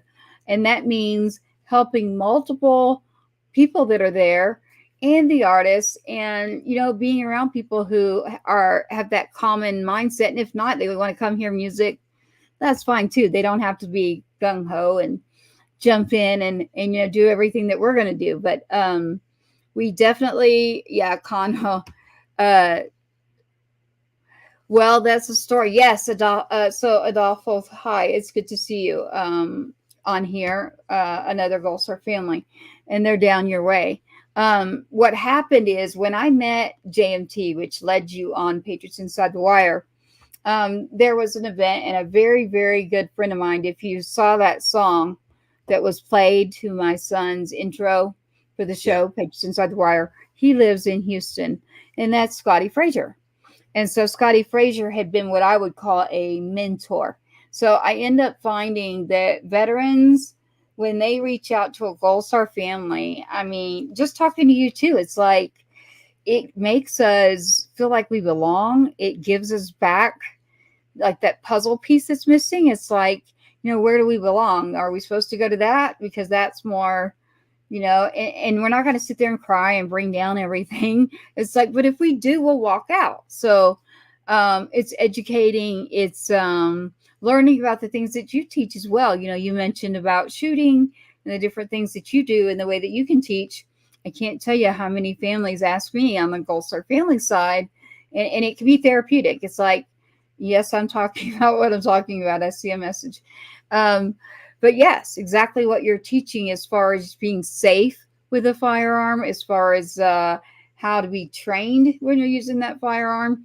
That is actually something that my own son right now, like, I want that for him. I am one of those people that would say, yes, I think it is a smart plan if you're trained and you're going about things like you mentioned. You got to work with your system that's going on. And if there's something wrong, then call it out. I mean, that's what we do. Adolfo has another thing here for you. He's saying that the Memorial Park honoring, so to Adolfo and to you, Dennis, do you know what he's talking about? The Memorial Veterans Park there that was built? Yeah, same one, because there's a lot there. It's the same one I'm thinking. I think I have pictures. Highway, and there's a each branch's flag, and it's like a little waterway thing, and it's really nice out there. It's super nice. And every Memorial Day, me and this is I'm gonna say this.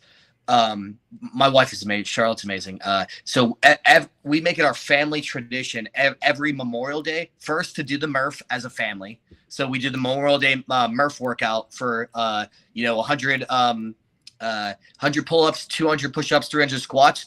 All of my kids from the age of 3 up do the same. And it was awesome. My son Gunnar, he at 5 years, he just turned 5 last week. He won it for all children 12 and below this year, and that was his second or third year. He just turned 5. That was the second or third year doing it. So wow. Anyways, we do the then I think that yeah, and then we go straight to the Memorial Day the cemetery, and we grab a whole bunch of flowers and we plant each flower on each of the fallen's grave. And this year we helped out in Houston's one with the Gold Star families, like I said, Robert Mendoza, and we helped lay out like hundreds of flags this year on each of the fallen's graves. Right. And it was awesome. And I love doing this because when we do it as a family tradition, that my kids know what the suffering that the soldiers in the Mike Murphy from the Memorial Day Murph workout, of what they went through, and maybe these guys might be tired because they're doing, like, my kids are like 10, 6, 5, 3, and they're doing all these crazy workouts, and they're like, I'm tired. I'm like, how do you think those guys felt when they were tired? Do you think they were hurting, and then we go and see the fallen, and I reiterate it again, and it really sends home. And we've been doing it, and my oldest is 10, and we've been doing it with her since she was like 3, and they love it. They get and they're very respectful, and they know what it means when someone is a Gold Star member, when someone's a veteran, a patriot, and what it means to serve. I can tell you, my own son, Cash, that just turned 15, when we were there in Conroe, that was the first time we'd ever been included in anything.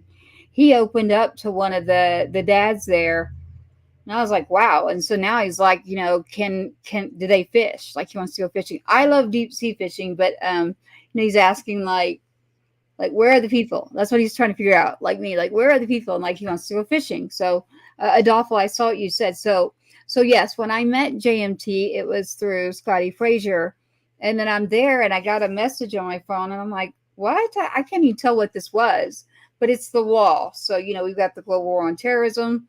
We've got multiple things going on as far as projects. And they were like, your son's name just got added to it's on the wall. And I'm like, no, it's not.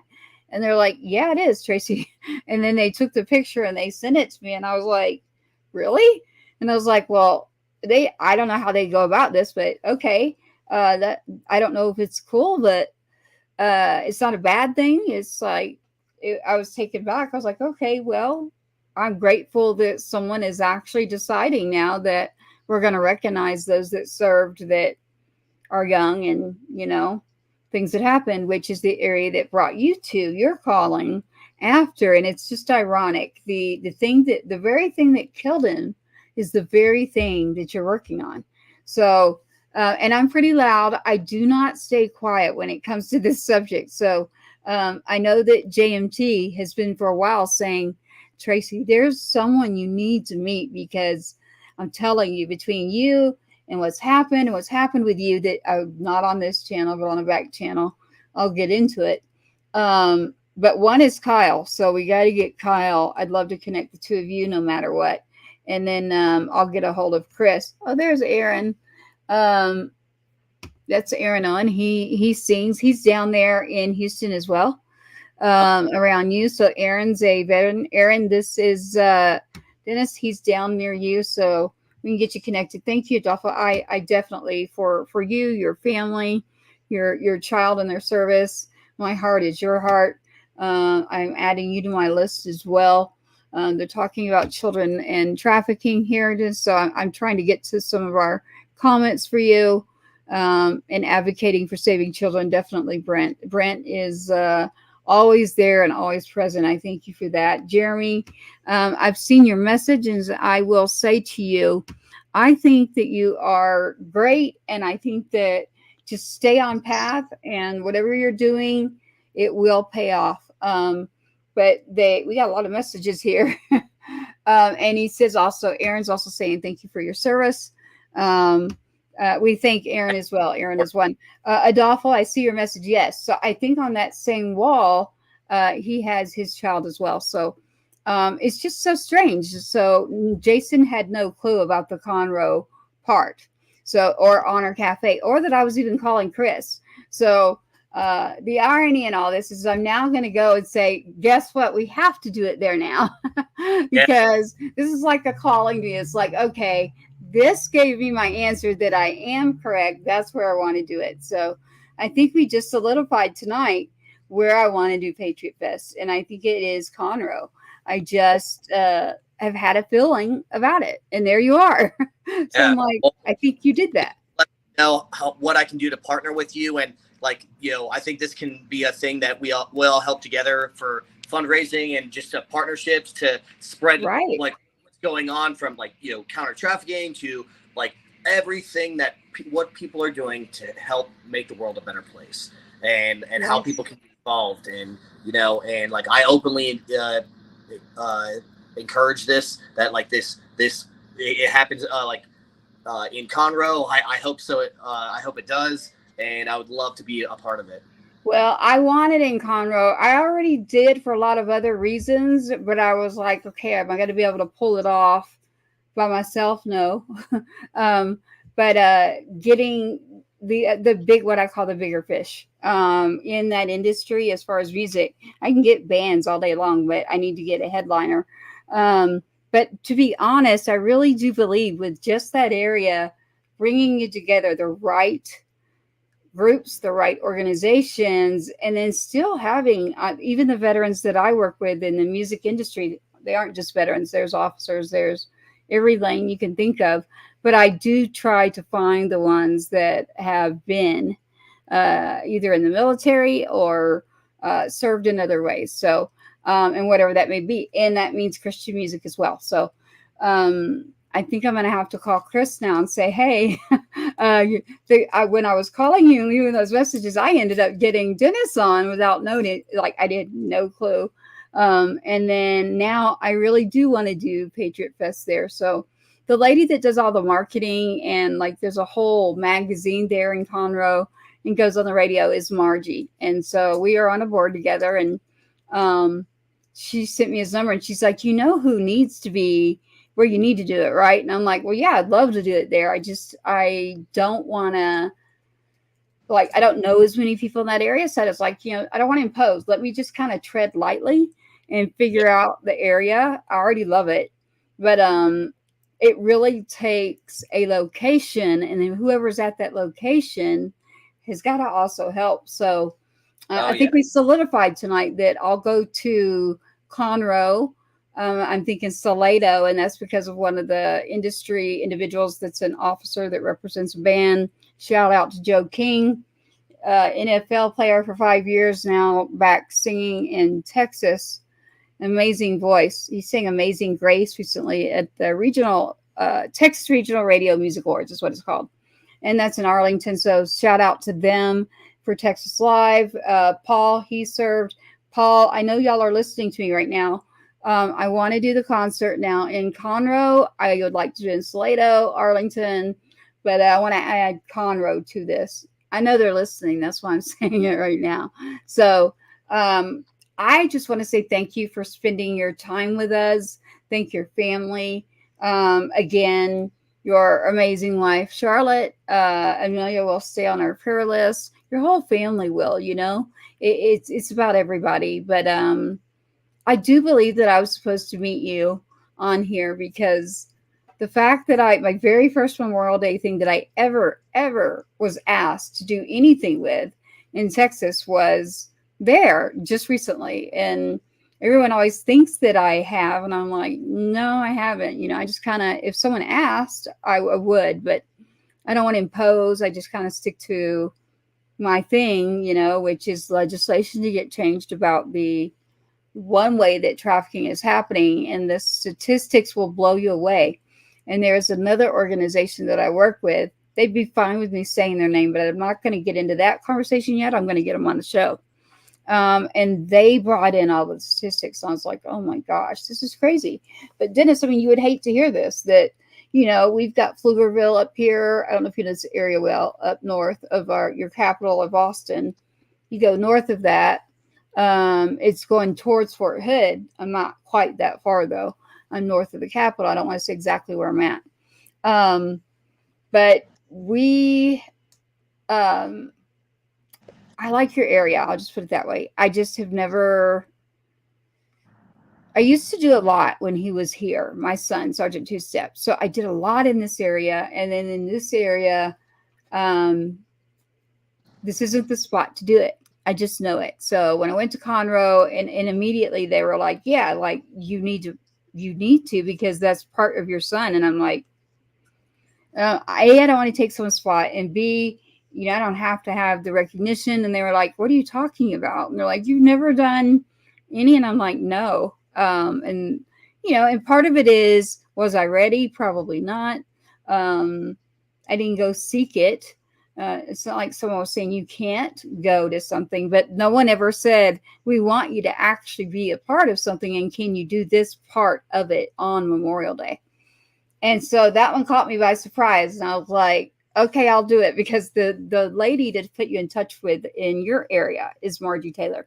Yep. And even for your wife, when you're gone, everything that she does and promotes as a job, literally, I think would be extremely helpful. So ongoing, not even just me, but our board, but they're all in Conroe. So I'm on a board with people that are all there in Conroe. So I'm thinking maybe you need to know these people and know who they are. In touch with them, but by all means, yes, please put me in with Margie and anyone else, because you know I'm new to this area. I just moved here 2 years ago, and like I said, me and my wife, like we've moved in I think 4 times in 5 years because I was getting out, jumping around so much. And then we sowed our seeds in right outside of Lake Conroe, and from our church to the community to we've out of all the states and like we've been together from 11 years from California stationed over there to stationed North Carolina, Alabama, Georgia, Pennsylvania, and then back here. We've out of our whole time in the military together, we've never had this much family support ever, and we've only lived here for 2 years. From the church that we like, Lone Star Cowboy Church, like we like the community there is just our neighbors are amazing, like all of them, to like everyone in the area, like that like we absolutely love it. I don't know. Heather's saying hello. Heather's on Monday nights with me. She's another Gold Star mother there. She knows exactly what I'm talking about. And next Monday we will have Gold Star Parents Retreat. something to look into. I have several suggestions for you that I'll get in touch. And then the board that I'm on, ironically, is in your area. And there's a couple of veterans, and then there's two. I'm one of the Gold Star moms. There's two, and then the other are owners, business owners, right there where you're at. So, ironically, I think that you would do very well. Hi, David. Nice to see you. I think you do very well to meet the individuals.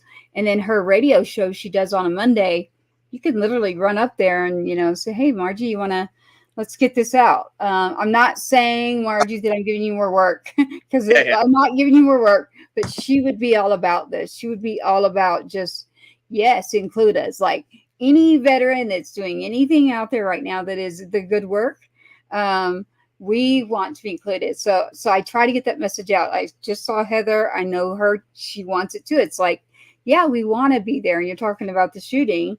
She's in competitive shooting right now. I mean, those are things that we want to keep doing. Like, we don't want to be excluded. We're not going to be, crying and mess like, up the event. a little fundraiser too, like where I teach shooting at, and like, hey, instead of paying for our class, like, how about all that is donation money to these said name organizations, and like that's like fundraise, like, because like I said, like that's what we're called to do, and like and instead of people paying like $200 or $300 or $400 for a whole day of professional instruction from special operators, like what if that half that money was just the ticket, and it was all donation money to whoever, I love it. Like, I would do that. Yeah, that sounds like a great idea because I want to do more in the area you're in, and then maybe we can pull it up here.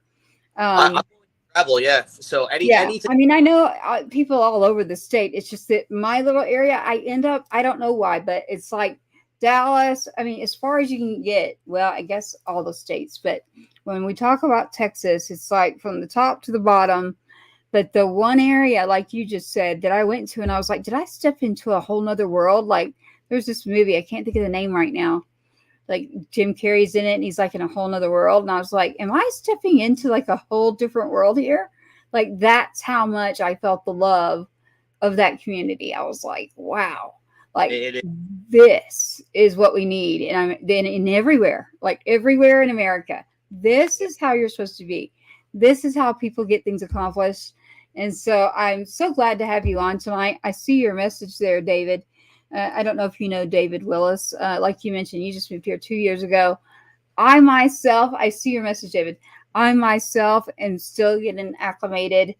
I may have been here, but I wasn't in this world. So this world that I'm now thrown into, I'm getting acclimated too. So it's like, I'm putting that all together, and I'm just going based on what I used to do for work. So my connections come from the work.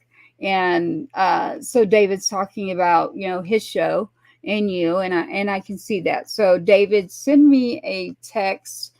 You'll have to do the same thing, Dennis. I don't have yours normally before a show. So for anybody that's listening right now, Patriots Inside the Wire, again, it is patriotsinsidethewire.com. You can go there and you can fill it out. If you'd like to be on the show, you have an organization, or you want to ask me questions, you want to know, how do I find Dennis? I forgot. Or really, whatever it is, you just go to patriotsinsidethewire.com. We'll make sure that you get that information. For those that are asking me about Dennis, you see his right there is his website. And if you're listening in audio, it's just heroes4 humanity.us. Or get in touch with me, and I will make sure that I get your information, and then get a hold of you before I pass it on, which is what I do. So, meaning I would not give your information without saying, do you want this person to be connected? Not that I'm telling David no, but David, I'm letting you know that I just met Dennis too. I didn't even get to talk to you. Normally, before I would go on a show like this, I would definitely talk to you, but I trust JMT big time. So I was like, yeah, go for it. And I'm glad that he did. Yeah, thank you, David. Definitely. I will get his information for you. He has a show, Homefront. So they'd like to have you on their show. And I think I'm going to be in Conroe soon. So we'll have to see what you've got going on with your schedule. And basically JMT is the one that does the behind the scenes production of what we're going to try to pull together in Conroe. So Well, he's I'll, always like, I have a lot of volunteers here because this is my area. We can help out. I have my church that is there. They will definitely, a lot of people will help out. They're there.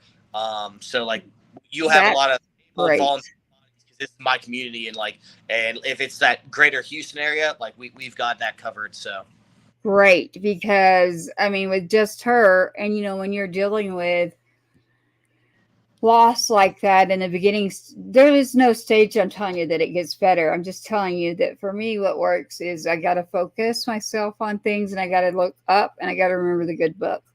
But I can't put too much work on someone's plate that I know is already full. So it's great to hear this. So ironically, I think you were supposed to be the guest tonight.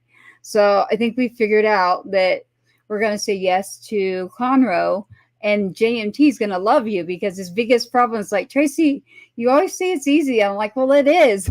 You just do it and it will happen. Trust me. And he's like, it's not that easy. And I'm like, yes, it is. Just trust me. So now you just said you've got volunteers and all there. So that will help tremendously. He's going to be like, thank you. right off the bat. Yeah, he's going to love that part. So I think it's great. I have appreciated all this time. We literally spent 2 hours here getting to know you, getting to know heroesforhumanity.us, your service, your career. Thank you for everything that you've done and still do.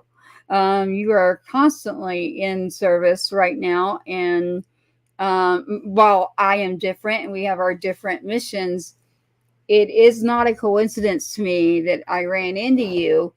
And the very law that I'm working on has to do with showing them, listen, do you know what's in there? Do you know why I'm changing this law? You could actually look it up. You could look up his website, or, but I'm sure you could draw your own conclusion. Like, I don't even probably have to tell you much, except there was a car rented. There is no law. People assume it. They don't validate a driver's license, but they charge you. So the state, I started saying in legislation, it's every 2 years here in Texas, everybody that's listening. In session, usually in each state, it's every year. Texas is big, so it's every other year. So when I go, it's like, to lose it right where we did at the very, very end. It went through the house, it got to the desk, and they just didn't get the ink on in time. But the people that stepped up were amazing, and we want to make sure to continue that, because the numbers are only worse because of what's going on right now. So we do need to get that passed. And what that is it will at least stop. I'm not saying I can solve it, but it will stop a lot of things that happen by the use. And then I look at them and I say, okay, if you don't care about lives being lost, you don't care about these numbers, because these numbers are not numbers, they're people, like my son that get killed. So if you don't care about that, then guess how much they charge you? $9.99 for every person here in Texas. Guess how much money you'll make?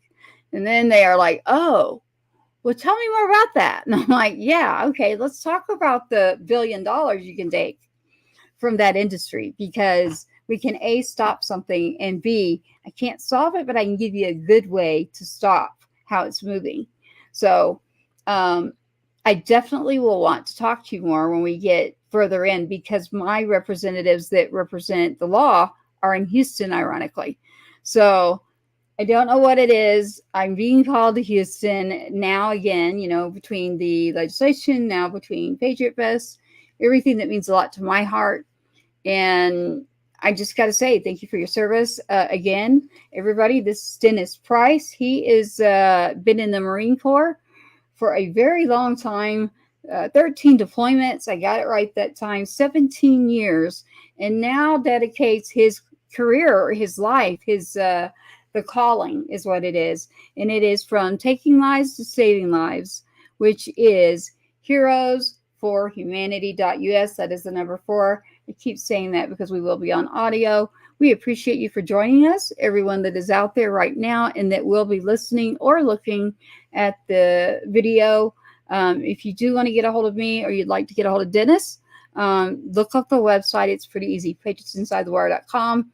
we are always on Mondays and Wednesdays. So if you have something popping up, or you've got, I'm talking to you too, Dennis, like something's coming up, or you want information to get out, I'm able to plug into like 12 stations. We've got radio, we've got TV, we've got social media, we've got pretty much everywhere that you can plug. And then the group that I'm with is ran by veterans. And so it's a group of us. And they are very, very good people. So, but as far as Texas, it's you, it's me, it's Margie. There are more, but what I'm saying is being able to plug everything out. We've got a few people here in Texas that would be able to plug as many as I can too, but it's been a pleasure. I'm debating here. I'm looking at that time. If Brooks Herring went through a lot of trouble to literally, he's traveling. He's a veteran. He's on the road, and he gave me, he has several songs. I haven't listened to it fully. One is Hell of a Woman. Now, see, I don't even cuss. Like, I will say fudge or something. You know, that's why I did that. The Good Parts and Coming Home, all by Brooks Herring. I don't know, Dennis, do you want to pick one and then we'll say goodnight to everyone? The Good Parts or Coming Home or One Hell of a Woman? Maybe One Hell of a Woman is Charlotte. It matters the lyrics. I don't know. Well, I am not sure. I know Brooks, though. Brooks is a very, very good. I can't imagine it's something else. I think it's about being away from home, like you. It's exactly what it's about. I'm not even thinking I know. It's about being away from home, and that woman is taking care of things. And, you know, thank goodness that they've been there. The other two, Coming Home, would be like you get home. I bet it's transitioning. I don't know where to pick. I have heard one of them. What did you say? I'm sorry. Let's do Hell of a Woman then. You do want to do that?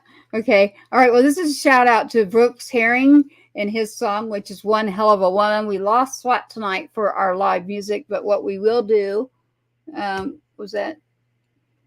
Oh, he wants me to do Coming Home. Jason, your JMT, thumbs up, thumbs up. Are you saying that I need to do that for a certain reason? Give me a quick answer. I have heard the other one. Okay, good. All right. He's watching out, and I thought I was right. I'm pretty sure this one is it. So we're going to play this. This is a shout out to Brooks Herring, Herring. He is a musician, and tonight we want to give a shout out to him for giving us this song here with Dennis Price. And take a listen. She's the only one I've ever known who could change my mind. Takes a hell of a fighter to make it through my worst time. Double down and stick around through this life of mine. She saw the best in me when I couldn't. Every demon that I fight, every wrong that she's made it right, every memory that's mine that she's had to face. I can't sleep straight through the night, but she's right there by my side. She knows my faults and loves me anyway. I could spend my life just trying to count the ways. She's one hell of a woman. It takes a hell of a mother to raise a kid that's not her own, and love a man in a way that I could never show. She's a hell of a lover and a hell of a friend. And everything I've needed, God, she's been. She always says, babe, I love you more. Every demon that I fight, every wrong that she's made right, every memory that's mine that she's had to face. I can't sleep straight through the night, but she's right there by my side.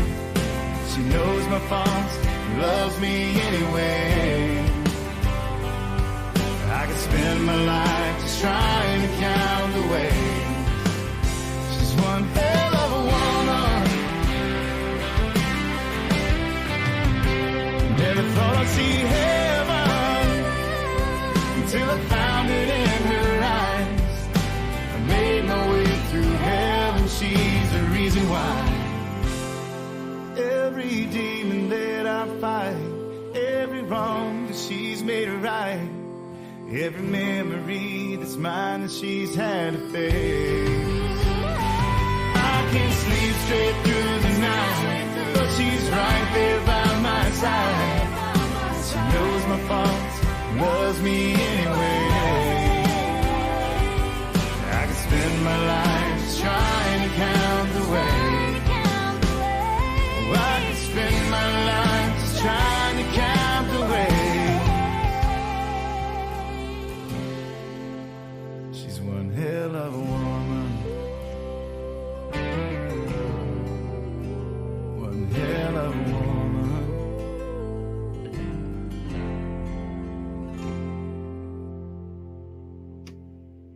What do you think? The song, Do you like that? Did you like it? Yeah, and the pictures that went up. Oh. Yeah, no, hold on a second. Let me get that stuff for you. You are correct. She's one hell of a woman. She is. Thank you for that, Brooks. I loved it. Now, also what I liked is what you just said. The pictures here I'm going through. I do have one question. I know we're running over time here, but I pulled up a picture, and I'm sure you saw my face. And when I looked at it, I was like, wait, I want to ask him what this is. So where is this picture? Here we go. So we've got you here.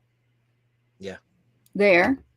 And it looks like the same gentleman might be with you. No, not that one. So that was you probably when we swam across Afghanistan. It was me and Chad Robershaw. Let's see. Oh, well, there's that one, but this is when you swam, right? Yeah, and Okay. I actually love it because if you actually zoom in the background on the other side is the Taliban scouts. It's that little speck. If you zoom in, you'll see them on a moped with two scouts. And it was just like perfectly timed for that picture. Wow. I'll be able to pull that up full scale after. And then this picture here, is that also in? That's the Panjshir River Valley in Afghanistan. That's where, and in the book that I'm in, that picture is where I got shot at by the sniper. Like 1 foot over to my right and down was where the first shot rang out, and that's when I started taking off down the mountain to my safe house and regrouping. Wow, this is during the 17 years in? That was during the After. evacuations, yeah. So this is when I went to swim across and go save the 77 Americans and vetted interpreters who were trapped behind enemy lines. Wow. This is the one that I was doing, like the what the heck here? What is this? That's Ukraine. That was sky. Like the whole city was like that. They demolished and leveled this massive city. That one was in Kyiv when the battle, like that was just when the Battle of Kyiv just launched, and we got there, and there's like, you know, it was ridiculous. But it was Bakhmut and Kyiv was that, and I've never seen that decimation of that. What human beings can do to another one outside of Fallujah in Iraq, and that's what we did to them. Wow. And this one, Dennis? Yes. That is in New Orleans. When I said we covered down on humanitarian aid, 2 tornadoes touched down in New Orleans. And I hurried up and got in a car and drove 16 hours and started calling veterans who lived in that area. And these people's houses were just literally leveled. And the lady asked me, what I could do to help her. And she said, I just want my kids' family pictures. Because those are irreplaceable. And she said, can you find a few different things from my family, and then my mother, the Virgin Mary statue, and it took about 4 hours of cutting and removing all of the pieces of rubble of her house. And I picked it up, and I was walking over to her, and I didn't know she took this picture, and she sent it to me later, and it's me carrying the Virgin Mary statue, helping her out from. Yeah. I mean, I got chills because I was looking at that and like zooming in and going, "Wow, is that what I think that is?" And it is. And I'm wearing the same that's shirt. Amazing. That's amazing. And then this is you're talking about swimming across. Yeah. Are these the two gentlemen that you work with, or? The one on my right or this left is Afghan, and then on the actual right is with tattoos is Chad Rebusha, one of my best friends in life and mentor, the godfather to Amelia now, because he saved my life being captured. Wow. Well, we love him too. We love all of this. I'm gonna zoom. Ooh, there it is, zoomed in. Yep. Yeah. Right. Background, the perfect timing for that picture was the two Taliban scouts on the moped that they warned us about, like every hour or two, that they would just randomly check the border and the route. Wow, yeah. So we zoomed that in. Did you mention a book when I brought up? Was it this picture you mentioned? Yeah. So Chad Rebusha right there. He wrote the book called Saving Aziz last year. It was like Amazon's bestseller. So I'm in that. Like 6 chapters by name, talking about when we swam across Afghanistan. From that picture I showed you where I got shot at by the sniper, that's in there.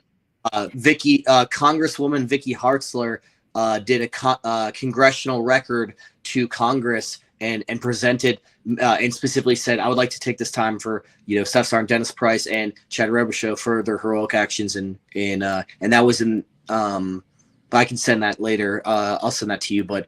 And then she sent me that congressional record in the mail for what we did to go save other people. And I'm just so thankful that that God was able to use me in that light, and B, I was able to serve him and help save others and to change my life around where I was going and the trajectory of it. And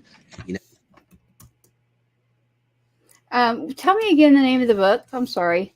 Yeah, I want to make sure that Yeah, Saving, Saving, and then Aziz, Aziz. And Aziz now that we rescued from Afghanistan now lives in Comrade with us, with me and Chad. So it's Saving Aziz. There it is. Yes, thank you. I also wanted to do a banner. I thank you for the help there. Yeah, and then there we go. You saw that picture with Ukraine. I'm in that one, like 10 chapters by name. And that is Chad's new book coming out August 13th called A Man Without Borders. This one. This is Chad. Yep. Yes. There we go. And there you are, full beard and all. Beautiful. Yeah. Well, I don't know how many ways to tell you that I am grateful to meet you. JMT was correct. I mean, he has been saying for months now, there is someone you've got to meet, Tracy, between what I'm working on, legislation, Patriot, you name it. He's correct. So there was a reason. I'm a big beliefs, it's the only thing that works for me. So I believe that the person that canceled worked out great. I believe that Chris not being able to jump last minute was great, and then being able to get a hold of you at this time, and then now it's just solidified how much I wanted to do something there. I'm like, I'm going to do it there, because if people will step up to help, then that's the only thing that was scary. Yeah, like I said, this is my network, and like my whole nonprofit, everyone who volunteers with me, my church, we all have this covered, because we've been trying to do a few fundraisers for Heroes for Many and a team and partner with people to do this. So. Well, I think that we met you when I was supposed to meet you, and it's been a pleasure having you on. Again, every picture that I've brought up, everyone that served, the fact that your friend there, is still in touch with you, I'm sure helps you. And that's what I mean by just talking to you too, and me hearing okay, yeah, I'm actually going to be around people that are going to think like me, but also they're actually going to show up and be able to do that work that scares JMT when I'm like, don't worry, it's all easy. And he's like, Tracy, please quit saying easy. And I'm like, the worst thing in the world has already happened to me. So I don't have something that scares me. And I know that sounds odd to some people, but no, that's the truth. I don't know how else to explain it except to say to you, the worst thing in the world's already happened. And so I've got him. As long as I've got him and he's covering me and my children, then I don't see anything that I can't do as long as I can pull it together. So, and I can. So I want him to know that I am usually right, but I can be wrong. But when he says, you always say that, you're like, I'm like, well, I mean, I guess for my shoes and the way I grew up, it was like you did it or nothing happened. So it was like, who else is going to do that? So your community, again, hats off to Conroe. Honor Cafe, by the way, we have mentioned him. I do want to do this. Honor Cafe, if you have not checked that out, in Conroe, in Texas, north of the Houston Woodlands area. Like, how far north is that, Dennis? It's Side of far, what, 30 minutes? Just right when it enters Conroe, pretty much. Yes. So even if you're in Houston, like, it's worth it. They talk about traffic and stuff. I'm like, no, it's worth it. You've got to go see it. It's not just a cafe. The whole other side to this, it was all closed up that day I was there, but that's the perfect spot. When I saw it, I went, oh my goodness. There, and then there's another lady that I got to get her name right for you, that I want to put you in touch with all these people. We're doing a call tomorrow with every one of them. And ironically, they all live there in Conroe. I'm the only one that's not in Conroe. But ironically, there was a house across from her. Now, listen, people, this is how strong of a testimony I'm going to give about Conroe, which is in Houston, Texas. Conroe, the way the people come together, the way that they honor each other, the way that you just step up and say, you know what? What do you need? Let's just all pull together. It's the most beautiful thing I had witnessed, that when you come together. You mentioned Latrell. Latrell's there. Doolittle, I'm glad that Doolittle won in his race there. I do know him. A funny story for another time, but he kind of tapped on me because I've worked on a few campaigns, and secretly his was one of them because of one of the politicians. We're working on things to improve things for Gold Star families and others, whether it be, there's a lot of things that need improved.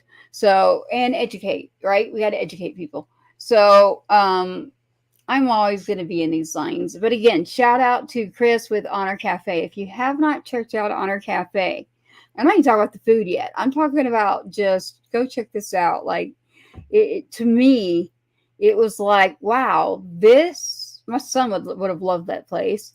And like, of course, he'd probably get out and want to sing or something, but it's beautiful. Again, thank you for coming on, Dennis. I mean, again, it is Heroes, the number 4, heroes4humanity.us, where you can find all about Dennis Price. As he mentioned, Instagram right now, you can find, is it just in your name, Dennis, for Instagram? For Instagram, it's at heroes.4, the number 4, humanity. So okay. Heroes.4.humanity. And okay. We're trying to grow our numbers hardcore on that, because just like, the modern day stump, we're trying to get the good news, and then keep, like, since we don't get much donations, we're trying to be influencers so that it's marketing, and then that we can use that money for our missions to go help save other lives, Right. So one of the jobs that I don't get paid right now, but I have the background in, is digital creations and content and marketing. So that is something that is JMT right now. And that's how you ran into me, is because that's pretty much, you put those two things together, and what I do and what he does, that puts forward all these organizations. And it's not about the companies, but it still helps us, like, easily.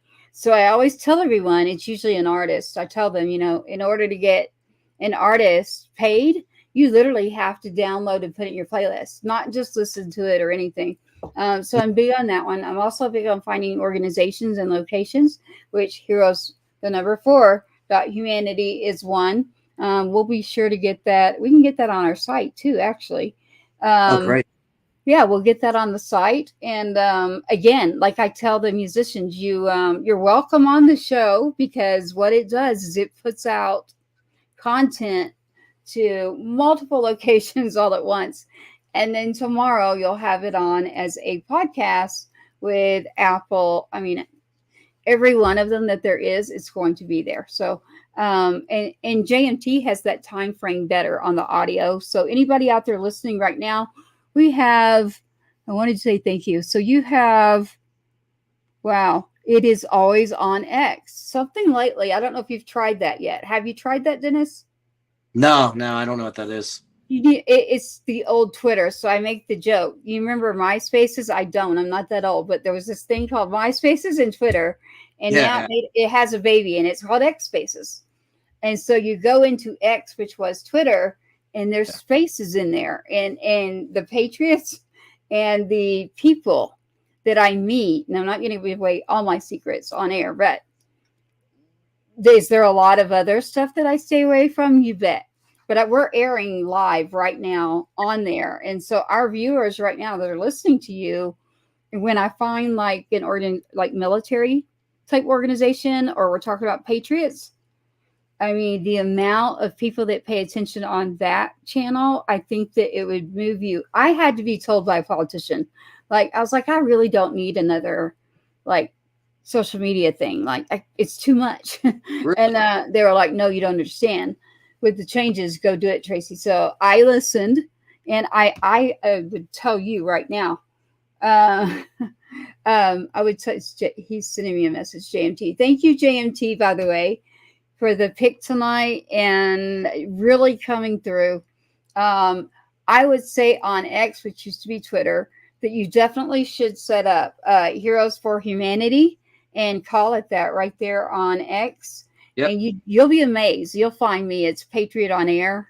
So if I were to take down your banner there, I have gone in and literally done just audio live things on there before this, and you get thousands of people, and you never know, in a good way. I mean that in a good way. Oh, no, that's great. Yeah, a very good way. Start that. Yeah, I've never heard of it. Yeah. Yeah. So I'm spilling my secrets here for you, but thank you for that, JMT. But no, just set your account up, and then you can shoot me a text, or Jason. I should have said Jason, JMT. Everybody, here's the book, Saving Aziz. There, we brought that up for you. But yeah, set up your account on X, and you'll see what I mean. So it's the old Twitter. It's just the letter X. And again, I am not promoting a social media platform over one. What I'm saying is, for me, the subject that you are working in is where I was able to find that whistleblower that it was a pretty big deal. So she wanted to not be visually seen. And so we run different podcasts live. That's what happens in X. So it's very unique. But like mine, if I'm in there, it's going to be Patriots Inside the Wire is always what you look for. There's different ones. Just be careful. Don't get caught up in the whole train thing where it's like, go to this group, go to that group, messenger this, messenger that. I don't do all that. But you will be surprised on what you'll find. And especially for me, yes, but I think you're going to find exactly the people that I found because of the subject. So this is why I met them. It was on X. So when it comes to trafficking in our children, I do have to say that the one area that really educated and like stepped up was on X, and I was quite surprised. So in a good way, because we needed someone who wasn't afraid to talk about that. And you're not really monitored when you're inside the space. Technically you are, but you're not like being right now if we were just on Facebook. Not that I don't like Facebook. Everybody's creating all these guidelines. And from now on, I'm just going to put up a big thing that just says, we're adhering to your guidelines. I don't know what else to say to you, but I think that I'm going to let you get some rest. It has been, there you go. Yeah. He wants us to close out with coming home. Jason, I'm going to let him, So JMT, we're going to play the outro. It's a cadence for from my son, my youngest son. But yes, okay, I'll do that really quick for you. He wants me to do this for you. Okay, we'll do this, and then I'll bring a couple pictures, and then we're going to do a good night, everyone, and we're gonna we're gonna leave. So give us another minute or two, and I will do. I saw your message, Jay. All right. I have not listened to it, but he must have.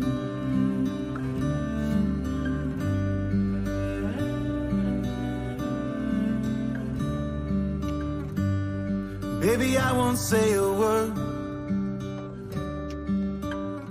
I don't want to wake you when I go. Gonna kiss my baby girl. She's gonna miss me, yeah, I know. If I end up gone forever, just know I'll always love you so. I'll go quietly tonight, but soon you'll hear me coming home. You hear me coming home.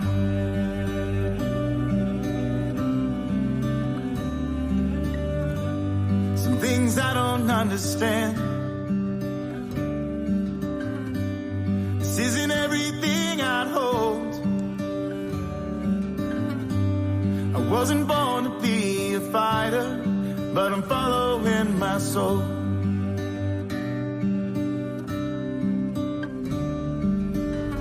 And if I end up gone forever, just know I'll always love you so. I'll go quietly tonight, but soon you'll hear me coming home. You'll hear me coming home. At home, in the morning when you wake, and I'm gone, and I'm half a world away. I'll be back before you know it. See you later, don't lose sleep. You can see me when you're dreaming. I'll be watching quietly. But if I end up gone forever, just know I'll always love you so. I'll go quietly tonight, but soon you'll hear me coming home. You hear me coming.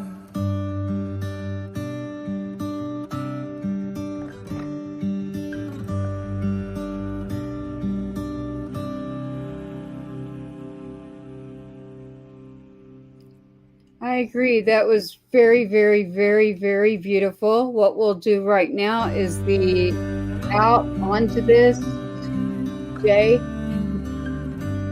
We're going to play the out onto this, and we're going to be able to say goodnight to everyone, but we'll do what we normally do, which is the, look at this, Dennis, let me move this, and then we'll say goodnight to everyone, and here it is. And if you listen at the end, you will hear a specific voice and what he was going for. Thank you for watching another episode of Patriots Inside the Wire, hosted by Gold Star Mom, Tracy Two-Step. Help us broaden our reach. Like, subscribe, and share. Sorry, let's sort out of my brother Two-Step. There you go, Sergeant Adam, my brother Two-Step. So it is about the whole family. It has been wonderful tonight. Thank you so much, Dennis. We are so glad that we found you. And you've always got a home here at Patriots Inside the Wire. You got to get out information. You need to do whatever it is. And it looks like we're pulling you into Patriot Fest. So thank you so much. Thank you. And thank JMT and SWAT. And I think we have a awesome relationship that we're going to have, for years to come. So yes, this was good. This was great. My 15-year-old's going to love it. I'm like, we were just talking about shooting, and yes, you need to be very careful. And I do believe in doing it the right way. Although my little brother, who's not here, would look at me and say, Tracy, we grew up like where you go in the woods or something. I'm like, no, you have to go do this the right way. Yeah. So, The but safe is getting trained, and so that you're even more. Exactly. And that's what I push out there. Like, so you can't preach that enough. Jason's already did it. I said your name. JMT has already put Patriot Fest up above your head there. I don't know if you can see it, but he has already said that means he's saying yes to my. It's not always easy, Tracy. He's going to agree with me now. So thank you for tonight. Thank you, all of you. I see you out there. I see the messages. I would love to stay here all night and talk with you. But if you come join us on a Wednesday or a Monday, you will find us. David, I see your message, and I will get a hold of JMT. I'll get Dennis's phone number or information. Or do you have an email that's not personal? Yeah, I do. It's actually the Heroes from Anyone. Like I said, right now we're getting one where it's to legitimize everything, to have it at heroesfromany.org. But right now, it is heroes for the number 4 humanity.pa@gmail.com. So heroes for humanity.pa@gmail.com. Okay. So David, if you didn't catch that, and anyone else that's looking, here it is at the bottom of the screen. Please go to the show. The show doesn't get removed, y'all. You can find it. It's there. As a matter of fact, JMT can send you a copy, but it will be he will be the one to be able to tell you when it's now out on audio, and you're just wanting to listen to something, and you can listen to yourself. I never watch my own shows back, but you can. So thank you for being with us tonight. I am just grateful for your time, your service, even educating and having someone that understands how important. I mean, I have preached this for so long about the trafficking and felt like, is it just me? Like, why isn't there more people that are understanding what I'm like, I'm not going crazy over it, but I'm definitely not going to give up. I won't stop. This is an area that is not okay when it has killed someone that was literally serving our country, which is considered government property, right? So talk about a mess that I went through. So I've gotten through the messy parts, but now we need to start implementing some new legislation. So, and then there's other people working on that too. So now that we've met you, and you might have even more numbers or information that we don't, and the people that you work with, as we get into session again, like I said, that's your Houston representatives there. I'd love to have you in session with us at some point too, and to be able to say, hey, you want to know what really happens in this area that she's talking about? I can tell you. So that would speak volumes for me to be able to be in front of them. I'm the mom, right? So usually there's always been a veteran or someone that comes in that knows what they're talking about. And the gentleman that was there is ill right now. So prayers up for him. But someone who's had eyes on it like you that could speak and say, guess what? She's not exaggerating. Like, it's way worse than she even knows. Like, I guarantee it is. To have someone speak up for that is a big deal, because they don't get it. They don't understand until someone like lays it out, educates, and has to tell them, look, like, this is true. This is not a lie. So, Dennis, I think you could do a lot. I actually do believe you might be also that piece that could show them, wait a minute, we have this piece. The last thing I'll leave you with is the legislation that I do every year that is starting again. I'm starting it back, and it is for our fallen. And I don't mean just a mom. So for our fallen and anyone that's in Texas, get in touch with me, because as we turn into next year into session, every session, we're going to pull in our families of fallen service members. Now, this is military I'm talking about right now. If you'd like to have your service member and your family recognized and come in that day, and everybody that's there, and then there's a lunch that we're putting on. It's a program that I used to have with Military Moms of Texas as he was active duty. Now that my This is what I'm told. Now that my star is not blue and it's gold, this is a program I want to do and bring back, and I'm ready. So we have the green light. So keep that in mind too. So we want to be able to reach as many as we can to come in that day and say, hey, you're not forgotten. We won't forget. So it's been really good to meet you. So have a great night. Thank you for sharing your time this long. We probably should have talked on the phone first, but everyone seems to love this conversation. So I am going to say good night to all those that are listening still out there. I can see that you are, and I am so grateful for you and thankful, especially there on X. If someone hasn't checked that out, check that out, especially for what you're doing. We are going to end this by saying thank you for joining Patriots Inside the Wire on Wednesday Warrior Meeting. And it just so happens that Dennis Price here tonight with Heroes, the number 4 humanity.us. You can look them up. They are also on Instagram quite a bit, but you can get a hold of me and we will get him in touch with you. At this point, we want to say goodnight to you and your family. And again, everyone that's out there that does need to hear the words, somebody cares. No one forgets, because I don't. We will always remember, and we are always going to have each other's backs. We need to do this all across the board. But in my lane, when I come across my lane, and I've met you or you've met me, there's a reason we need to do something about that. So thank you, Dennis, for hanging in there for 2.5 hours. The internet troubles and different things with SWAT too. So, yeah. Next time we'll shorten that, but this is good. I mean, the numbers of people, they aren't going away. They keep climbing. So I guess they really like to hear what we're talking about. So that's not a bad thing. It's a great thing. But we will let them know that we need to get rest too. And I have a kiddo in there that I'm going to go spend some time with while it's still today, not tomorrow. And again, David, I do see your message. And on home front, send me a text. Why don't you do that? And that will be easier for me. So anyone that wants to get a hold of me, not everybody can, but JMT, go ahead and give my number in a exchange text with Dennis, and that's how I can do it the best way that I work. Like, just shoot me a text and I'll get it. Good night. Thank you for joining us on Patriots Inside the Wire. Please look out for Heroes for Humanity with Dennis Price. We thank you. We thank you for your service. We thank you for your family. And again, prayers for all of you. Special prayers for Amelia. But you know what? Special prayers for all of you, because I have another sibling that's here, his brother.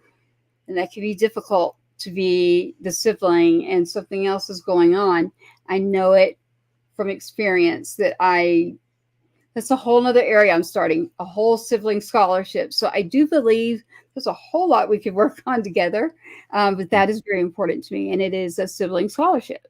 So you kind of are bringing all these things around that we have been working on. So I think we've just officially got you on the team. How's that? Oh, God is good. Yeah. Exactly. I love that answer. So good night. Thank you for joining us. And I cannot wait to see you again and hear from you more on Patriot Fest. Good night. Thank you.